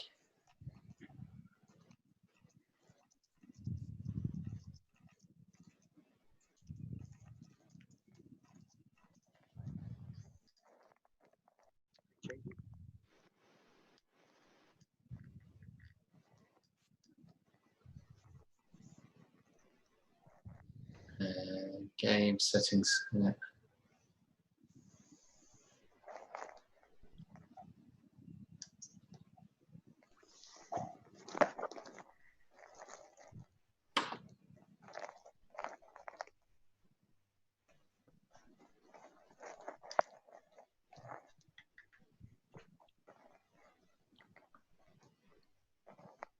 Okay.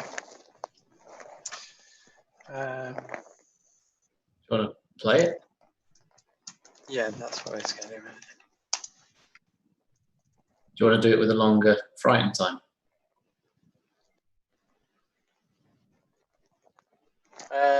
Yeah, let's have that. All right. Just approve.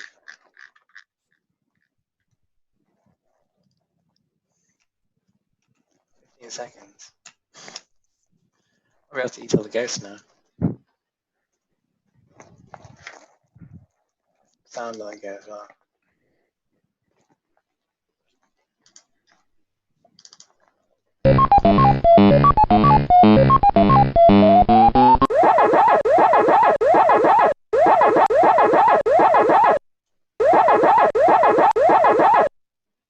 Yeah. Why did you go back to that?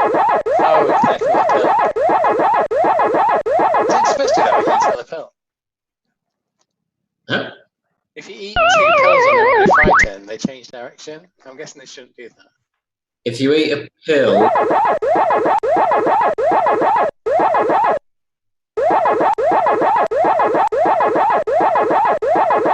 Yeah, let me just close it and open it again.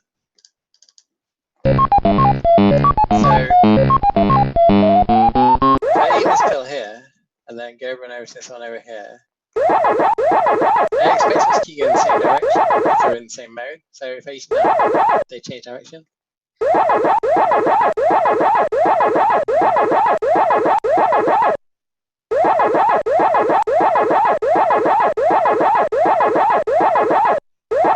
Yeah. No, it makes much difference, to be fair. 4, 5, 6. It's also, I think, not resetting the timer. So you're not getting 15 seconds from the pill. You're getting 15 seconds from the first pill. So if you eat 1 pill, wait.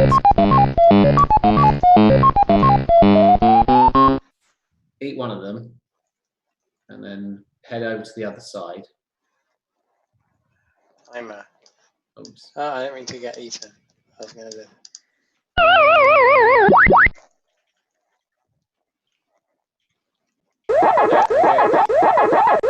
Oh my god! You actually. Lines here. Nice. So Eat 1 pill. that's fun. Let's start the timer off.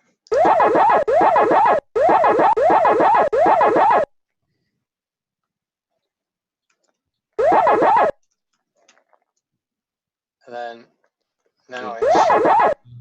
Oh, I actually too late. So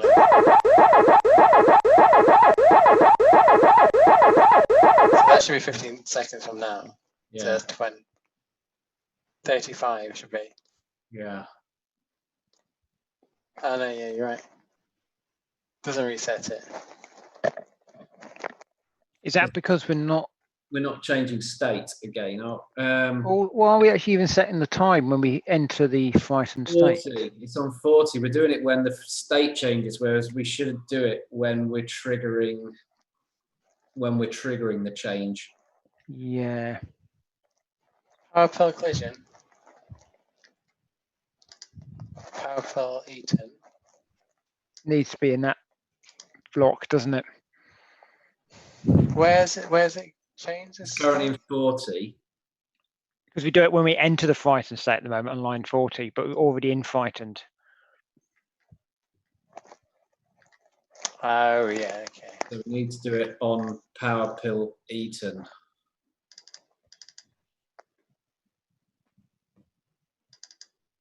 During frightened.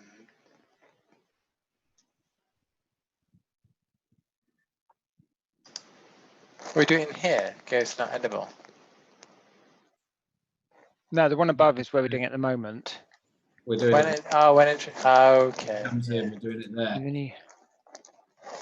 Whereas we could do with it, change state in, we could do with that there. Yeah. Which is kind of back Yeah, it's annoying it doesn't... Back where we started that one, wasn't it? Yeah. Are there any other methods to do with? Because we did it, first time round, we did it as the thing happened. And then we moved it out into the state changes or the state enters.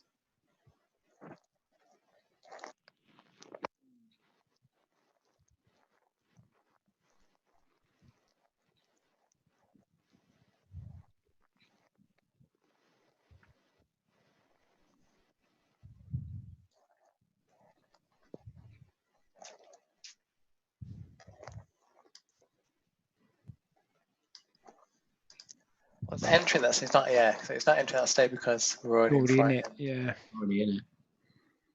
And there isn't really a... Re-enter frightened. It's there really on that transition, isn't it? On 60, as we transition, it needs to. Yeah. Can we not just attach it to the Power Deleter?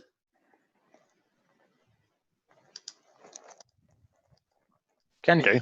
You can put it there as well. Yeah. You can just do game state dot. It's hard because the actual transition. Well, no, I'm thinking the actual transition is separate to the Power Deleter, if you know what I mean. We don't do the transition to during the Power Deleter. So should we leave the change state on 58 or on 59.5, as it were, in between? Leave it there rather than putting it inside the Power Deleter. It's consistent with everything else because at the moment the state engine is responsible for state changes. Yeah. So if we're going to trigger a state change, then technically we should leave it there, not embed it inside that action. Yeah.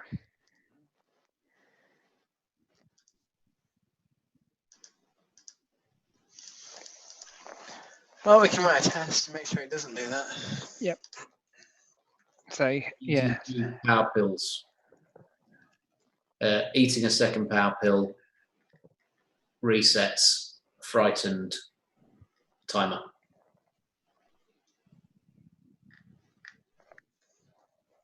Which is quite easy to test because we can do it without any ghosts on it. Well, you need a ghost because it needs to be edible. Yeah, because that's our check to make sure. We could just copy our previous test though, can't we? Yeah, we only need one ghost and it can be far, far away. Oh, ghost should change to edible when. So we can take. Where's the one? What says? Oh, is it the? More of a timer one, isn't it? Oh, power pill test. Is it in power pill test? No, I think it's actually in ghost test.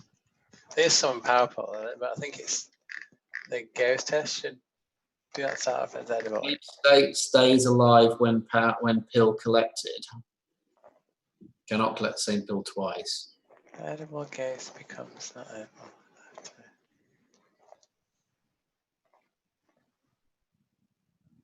All ghosts should change their edible when PacMan eats power pill. Yeah, something like that. 119 in power pill tests.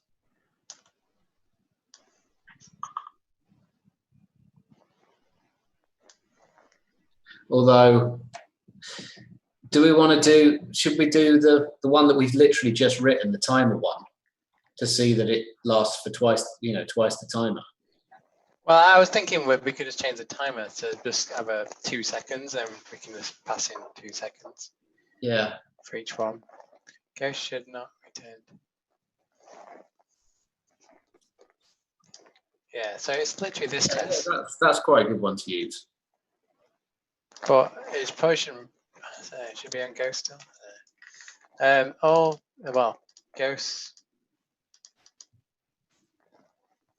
It is sort of a powerful test, though, isn't it, in a way? Ghost should return to edible after thanks. double amount of seconds. Is that when eating 2 power pills? I heard with double amount of seconds, is it? Those should return to non-edible after, what was the, after given amount of seconds. Okay, a given amount of seconds after second power build. Yeah, so if we had two power pills, one to the right of it and one to the right of it. Yeah. We change direction to the right, which is that. We then can waste some time. Yeah, it's got to be less than seconds divided by 2. Right. No. And not multiples. I was just going to.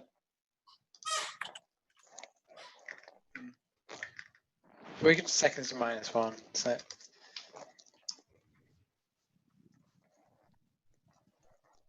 Yeah, then it should end in seconds +1. Yeah, so then we don't care again, and we can just tick.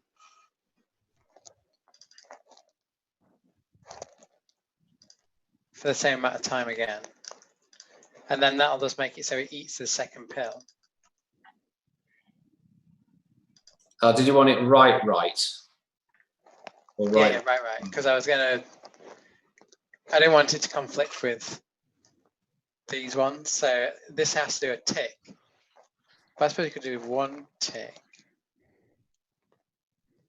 Do you want him to sit in between them then? Is that the idea?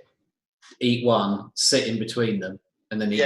Yeah. That was I was thinking.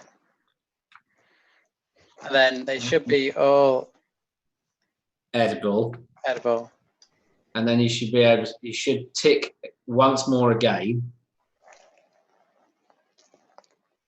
Hang on. Right, so he goes into the right and eats that one. He goes into the right again and waits. He goes into the right again. So he's eating the second one at that point. So now if you add seconds. Seconds times 2 might take away 1 in it. Yeah, second times 2 -1 minus the 100 milliseconds. You should be there, shouldn't you? And at seconds times 2 -1. That should have failed by that point. Yeah. Yeah.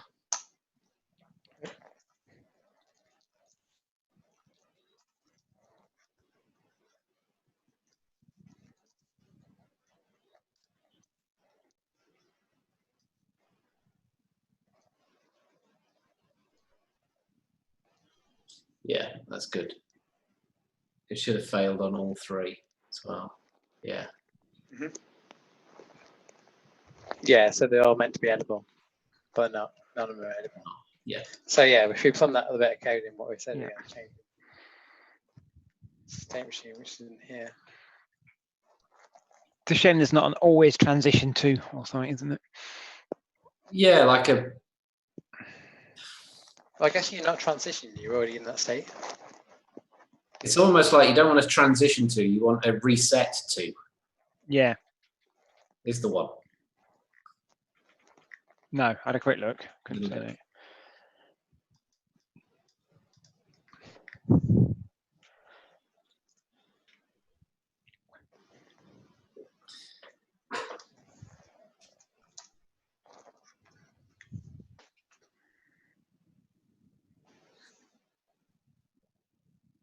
Transition to dummy state and then transition back to. I know. I thought about that. A pre-frightened state, which all it does is transitions you to frightened. Which technically is what you want, because the pre-frightened state is the thing that's it is like a trigger. Yeah. We've got too many brackets, I think. There, isn't it? Yeah.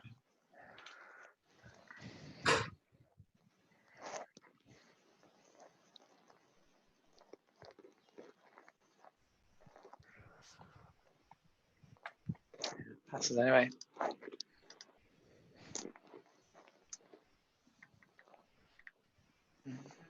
That test right, yeah. Yeah, so just run straight through. Worked perfectly fine. Is that one done then? Oh, you've still got the thing in game settings to set it to 15. Oh my God. 7. There you go. You'll have to save it though. Unless I can save it. Can I save it? Oh, yeah, saved it. Yeah, I think I've saved it.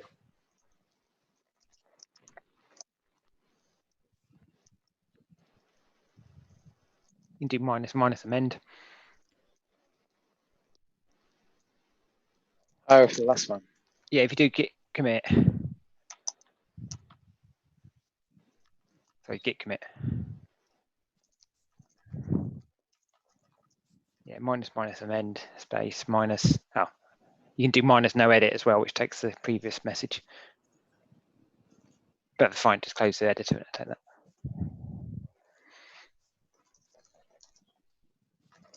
So that's got the right stuff in it. Yeah, that'll be fine. Cool.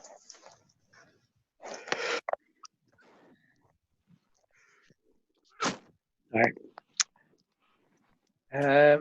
You pushing that? I was going to run it as well. Okay.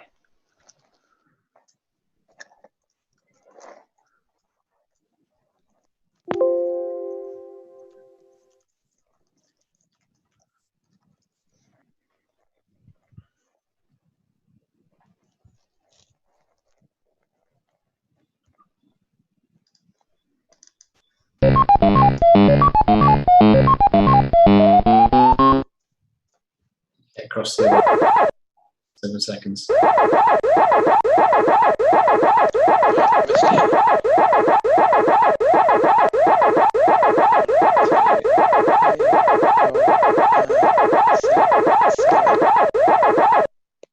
Yeah, that's better. Cool. Good.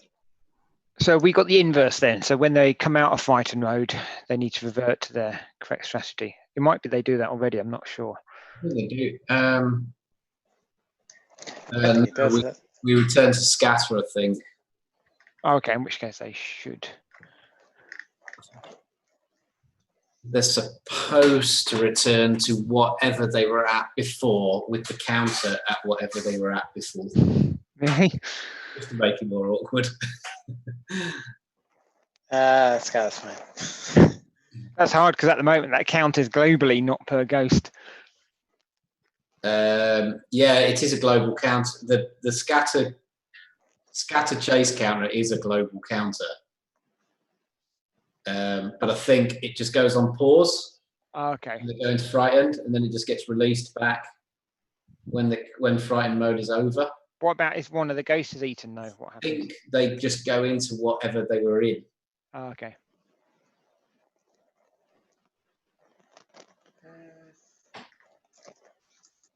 It's in Gamer Sutra somewhere. Where's Ghost question? Ghost eaten.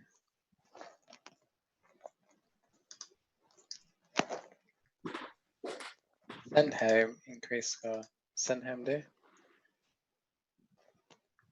Plus, set them with a new location. We've got them coming back into scatter, I think. I don't think they don't get set, do they? Should I? I think they're still doing random. Ghost eaten by. In make ghost not editable. We need to. Are they still setting random? Yeah, they'll be If you still eat one, definitely. What happens if you? So once they're eaten, they're just going to be still random.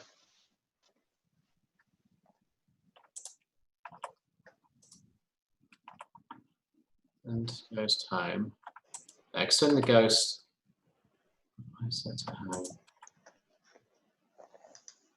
Yeah, scatter puts them back in the correct strategy. Chase doesn't, and once we've eaten them, they don't go back in the correct strategy.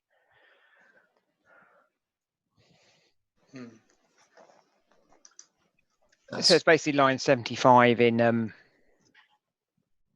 Ghost. Instead of it saying current strategy, it needs to say whatever its preferred strategy is. 75 and not edible.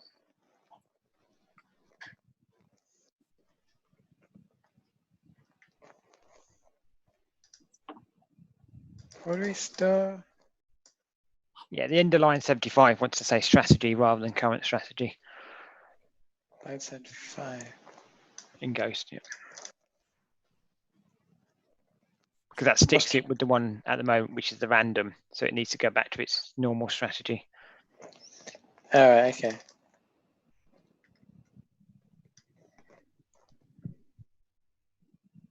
And the normal one is what? Just strategy. Yeah, but what is that strategy? That's the direct to. Direct to what? The one with switches. No, that's not the one with switches. That's the first one we create.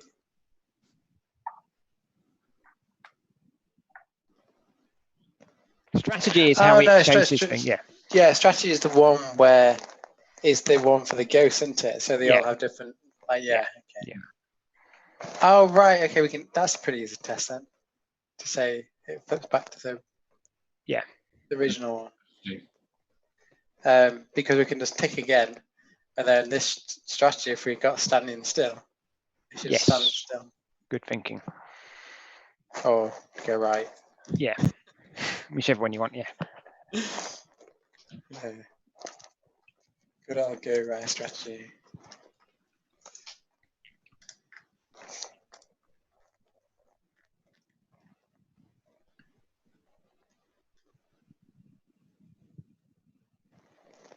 The ghosts become non-edible. It's after the time. Are we doing the ones after they've been eaten, or are we doing the ones after it comes out frightened mode? After being eaten to start with. Yeah. So it's that one, isn't it? So if you copy this one.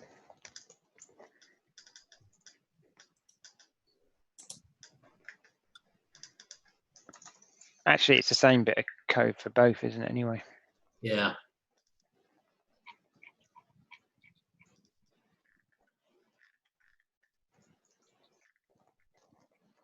I care about one ghost.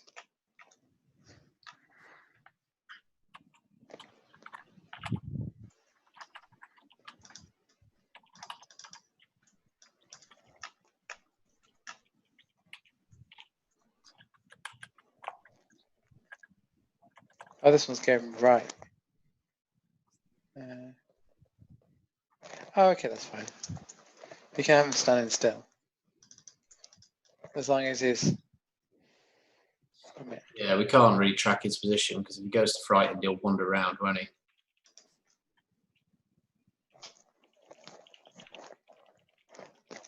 Oh no, he needs to get right, doesn't he? Because if we put him back home and he's just been eaten and he's standing still, he'll be back where he was. A bit of wall above him. No, I don't think it works. I think we need to get right.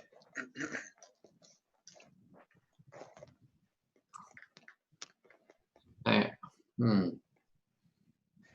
think that's fine. And I think that if we tick again here, the ghost should have gone right. Or we tick twice. No, we tick once because it's back to normal. And it should be still going right. So the ghost should be go start. Dot right.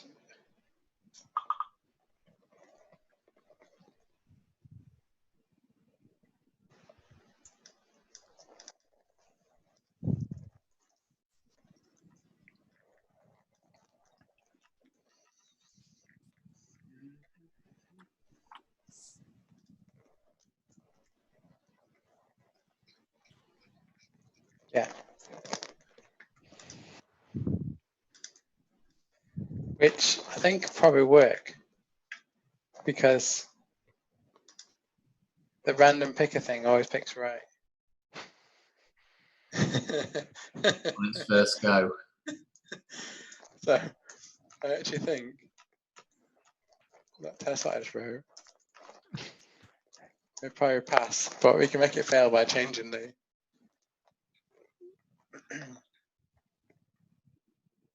No, it doesn't. Case one. Oh, wait a minute. Case one. Case one.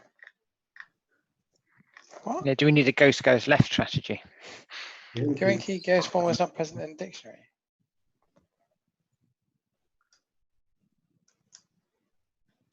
What's that? Why is that not present in the dictionary?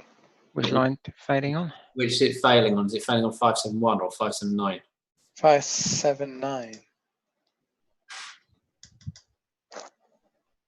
Which is crazy because we've just used it on 571.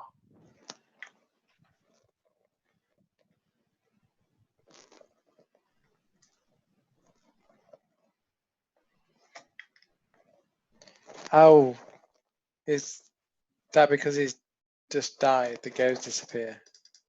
Yes. Yep. Yeah, we're now dead. We're dead. Yeah.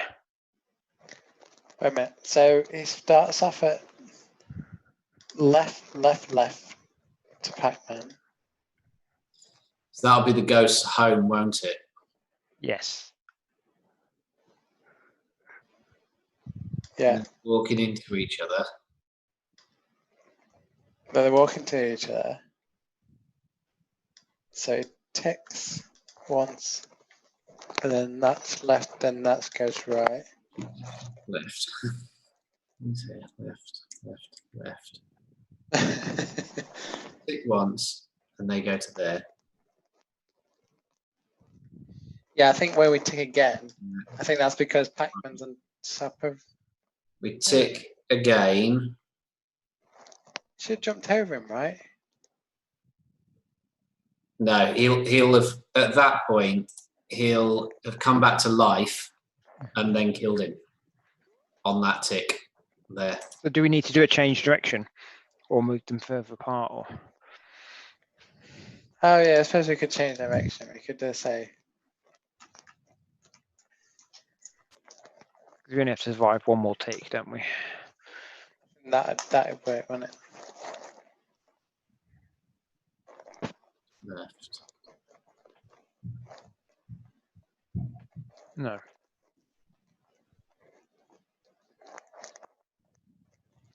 What's it failed on? Same again. It's in the dictionary. Why would? Do we just need to start the ghost one step or two steps further away and then? The problem is if we started 2 steps further, then we won't kill it. We just tick twice. Do an extra tick.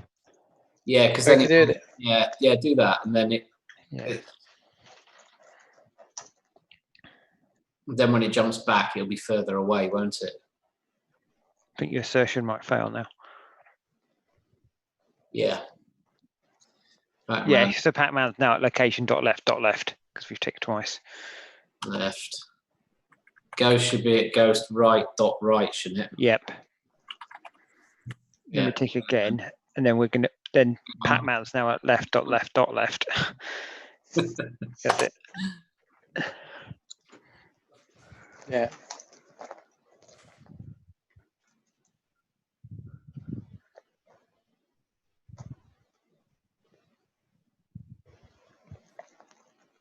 Eight, 10. Right, what strategy was he doing? Going right. Yeah. Ghost goes right. He should be at 8-10, but he was at 6-10. Yeah, so no. Oh, this is what you're saying, that the random strategy takes him right. Oh no. No, it should be still going right anyway. He should end up back there if he's dead. Unless when you switch to the random strategy, he's currently going right, at which point it'd be going, he can't go right, he can't go, No, because his direction left, so it shouldn't matter, should it? So he should switch the direction right anyway.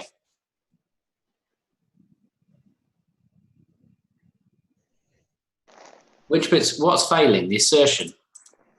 Or Yeah, no, the exception at the bottom on 18. Oh, not 18.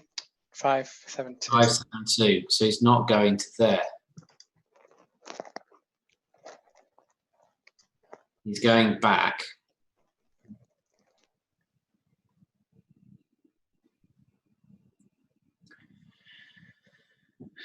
So he's at, was it 6 rather than 8? Is that what it said? Yeah. Should be at 8, not 6.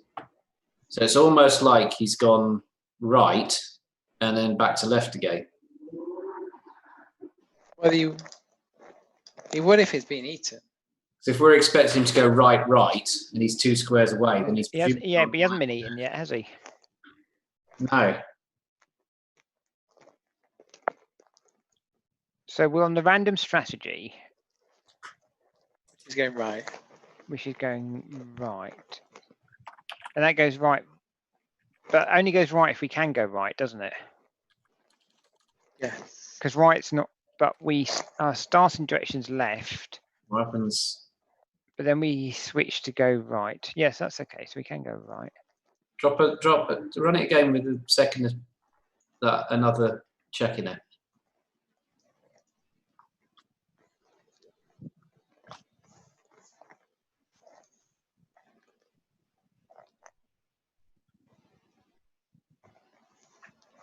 So it's the second one. So that one's passing. So PacMan has gone left 1 square, and the ghost has gone right 1 square. And then when we do our next tick, PacMan has gone another square left, but the ghost has turned round and gone left again.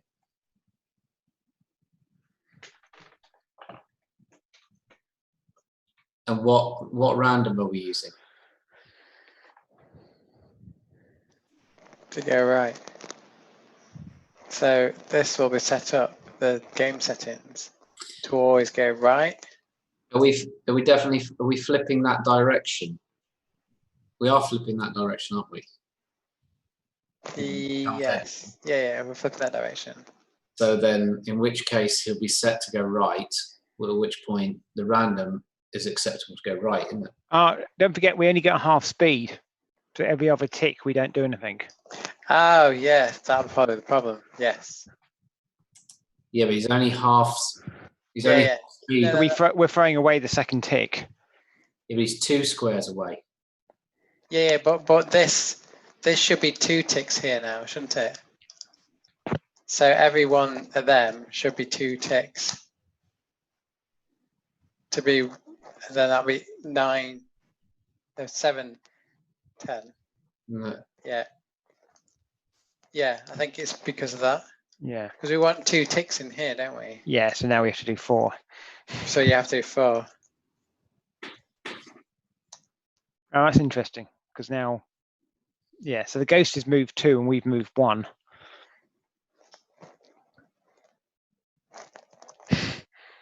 Oh yeah, because PacMan's in the wrong place now. Yeah. Because we should have gone. We would have moved 4. Yeah, we're miles out of where we're supposed to be. We're 1 space. It says we're 1 space away.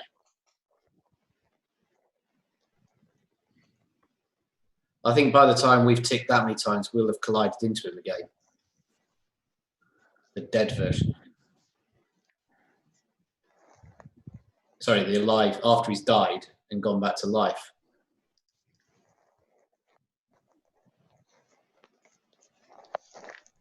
I feel like we should write this out in like a picture. Hang on. So the ghost is at left, left, left, left. So left, left, left, left. Can we write it? Can we write it? We've got a ghost. Let's put, we've got a power pill. Yeah. I was wondering whether the ghost should be able to emit a load of debug information. Yeah. We've got the ghost, Is it left? You're right in the thing. Okay, you're right there. Power pill. What we're gonna power pill? PacMan. We're gonna PacMan. Is that right? Left, left, left, left. Yeah. Yeah. PacMan. The power pill. I'm gonna put that as a power pill, and I'm gonna put that as the PacMan. Yeah. After one tick, he moves here. We should be at ghost dot and PacMan. Yeah. Mm-hmm. After that one, we're potentially. Ghost should be the same place. PacMan's moved along one. Yeah. And then after that one, we should be at. We should have collided by that point, even if the ghost hasn't moved. And then when we get to that one, the ghost is back here, but the PacMan's on top of him. PacMan's on top of there. So. Yeah.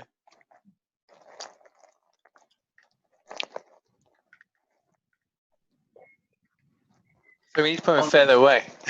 No guarantee on that one whether the ghost has moved or not, because it depends which tick we're on, whether we're on the even tick, the odd tick. Because the ghost could have moved, in which case they would have collided there.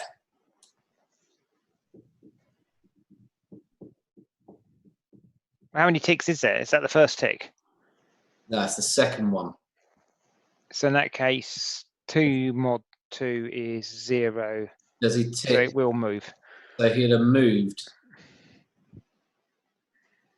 He'll have moved on that one, in which case they would have collided at that point. At which point there, he'll be back and PacMan will be there.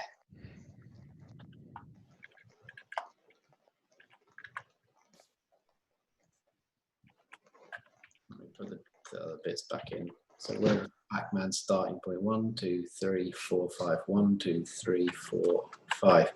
So PacMan is at left, left, left.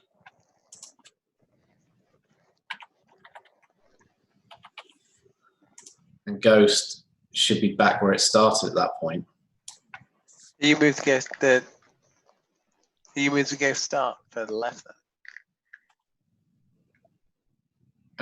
If we move it further left, I think we'll still.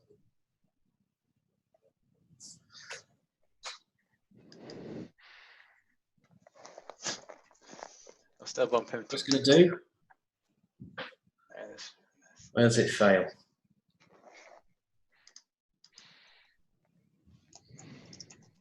No, it's still dead.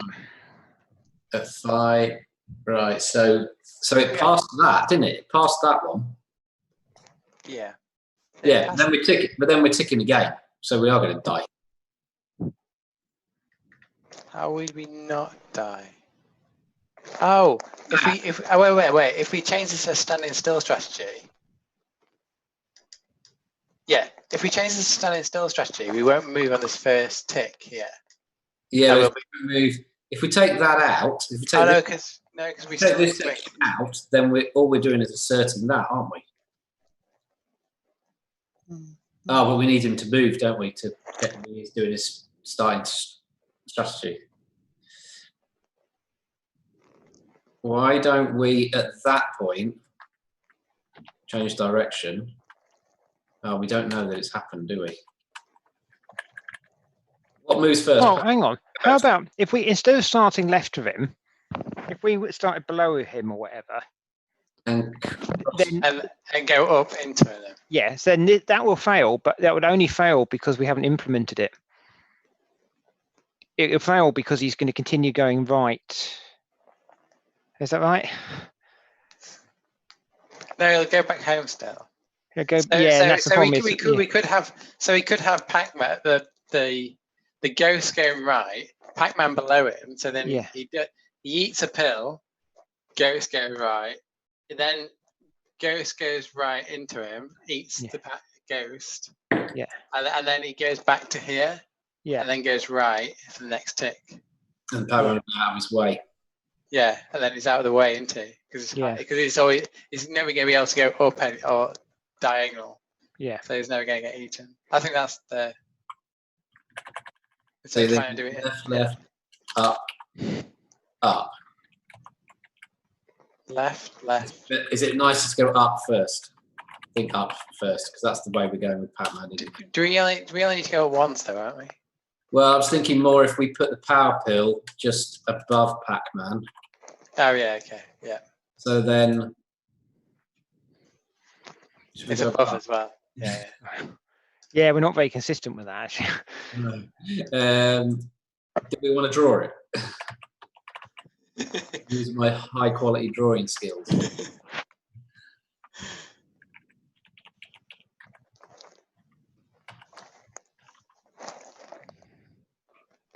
That's what we've got, haven't we? Yeah. Right. So after one tick, the ghost should move to right. We have that. And then, yeah. After the next tick, which is we've hopefully PacMan's gone up. We've hopefully got that. So ghost has gone right. Yeah. So should we actually check that? So we should be above at that point, shouldn't we? Yeah. And the ghost should be actually back in its home location. The ghost should be back there, shouldn't it? Yeah. Assuming it does move on that tick. Yes, I think it does. Yeah. We've got the potential that we've actually got that. Yeah, I'll be back where it started. And then on the next tick, we should be on dot, ghost, dot, and we should now be one line above. If we're lucky, we should be like that. Yeah.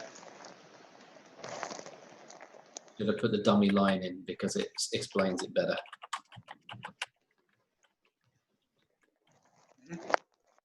We should format.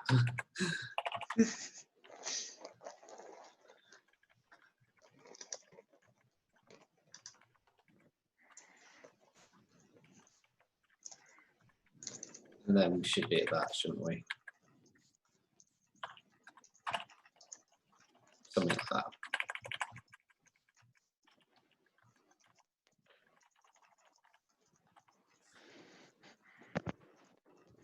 Confidence there. Did you correct? So we can assert that we can check these, can't we? Because we should be above. And the ghost should be at ghost, right? I don't think we need to do another tick, do we? No. I think that's the assertion, this one here. That is the assertion. Yeah, so I don't even think you need this. Get that out, yeah. I think that is just the assertion, so that can go. Yep. Let's run it. Are we supposed to make it fail first? I can't remember. Or if we made it fail this enough. should fail now, I think. Why should it fail though? I thought it passed for the first time around. Oh yeah, maybe it will. Yeah. Anyway, what's 10-9, not 9-10. We got a. We go in left or something. Why are we going left there? Should we go up? Oh yeah. That helped. Tests are hard. Yeah, so that actually passes. Yeah, because our random strategy returns random. right, which is the same as Right. yes. So if we get rid of right and stand still, no, we can't stand still. We can't stand still, no. Oh no, we can. We can stand still because we go right as part of being eaten. So we can stand still. Yeah. Right? Which means on the first tick, the ghost doesn't move. Yeah. So he's there. And he's just in his same place. Yeah. Doesn't make any sense because he needs to be here. It's not going to help with that. Oh no, it is.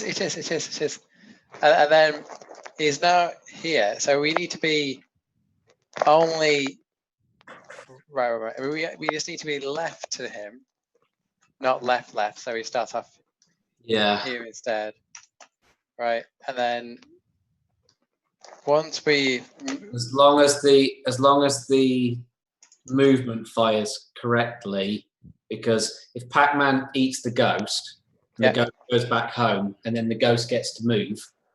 Oh no, he's standing still. They're standing still. It'll just stand still. Yeah. So I think then that should be just standing still, and this should fail because it'll be in go right. He's dead. It's in again. Yeah, but is that right? Maybe that is. Well, whereabouts is he? He's eaten Pac-Man there. As at the end of that move there, he's eaten Pac-Man, failing there. Well, you'll be standing still, won't he? So he should. Pac-Man would be going up. Hang on, that should. Where's it? Is it losing that one? 590. Yeah. Which line was the error? 601. No, it's an insertion. That's okay then, maybe. Yeah, maybe. It might be right because he might be still going right. Yeah. Yeah. Can we try to fix the code and see if it actually makes it? Yeah. So the fix is just in Ghost, wasn't it? It was. What fires first, Pac-Man or Ghost? What? Pac-Man fires first, doesn't it? No, I think it's Ghost, isn't it? It's in the state machine, that one. State machine. Blah, blah, blah. Ghost move first. Right. So yeah. So on that last move, the ghost is moving before Pac-Man's got out of the way. Yeah. Okay. No, I've done that code change. You want to try it? Yeah.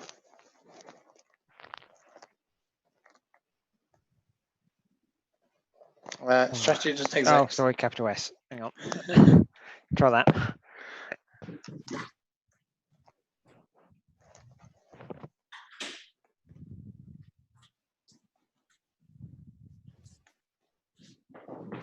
Yeah.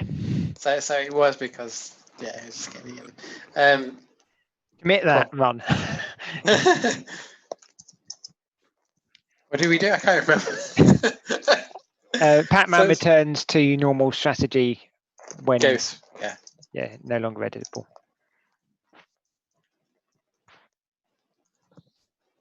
Yeah, but yeah, Ghost.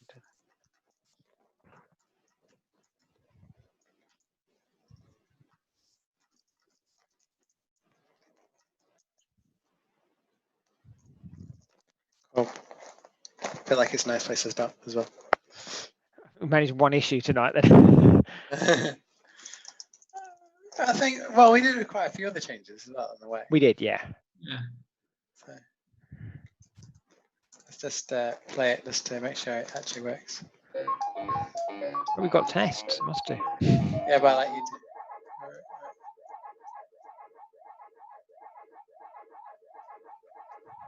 It's into chase. Yeah, it does go straight to chase because he just ran out to me straight away. Yeah, that's cool. Perfect. Yeah. Should we close that issue on GitHub? Yeah, we can do that. We can close, isn't there?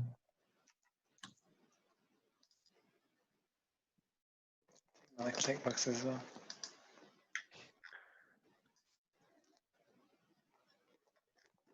Nice.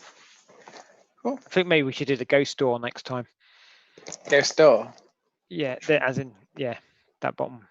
Well, because the ghosts get stuck in there, don't they? Yeah. Start with at the moment. Well, they're supposed to pop out. Yeah, but they've all got different rules. Oh, right, okay. The rules are complicated. Have you read the rules? No. There's something like it's to do with how many pills have been eaten, but only one of the ghosts is active at a time. And if you don't eat them enough, it's the time since the last pill was eaten that's the trigger. So if you eat one pill, you can sort of reset it. And it remembers which state it's in each time as well. So as it comes back to it. So there's something to do with Clyde. If you eat Clyde and get him back into the house, you can keep resetting the house by eating one pill. That sounds quite good then. Yeah. Should we look at that next time then? That sounds quite interesting. Yeah, that sounds good. I can't remember the exact. I've read it, and it's just a mess of static states. Yeah. Cool. Yeah, it's been good. There's a lot more to it than it appears. Yeah. Yeah. I think that's the thing we're missing to make the game sort of more playable though at the moment, isn't it? They don't really come out. Yeah, you just get stuck in there unless you go up on that. Yeah. It's true. Might have a play around the blaze stuff as well, looking more at that, what you've done. Actually spin it up properly. Cool. Okay. Cool. Catch you Friday probably. Yeah. All right. Cool. Yeah, bye.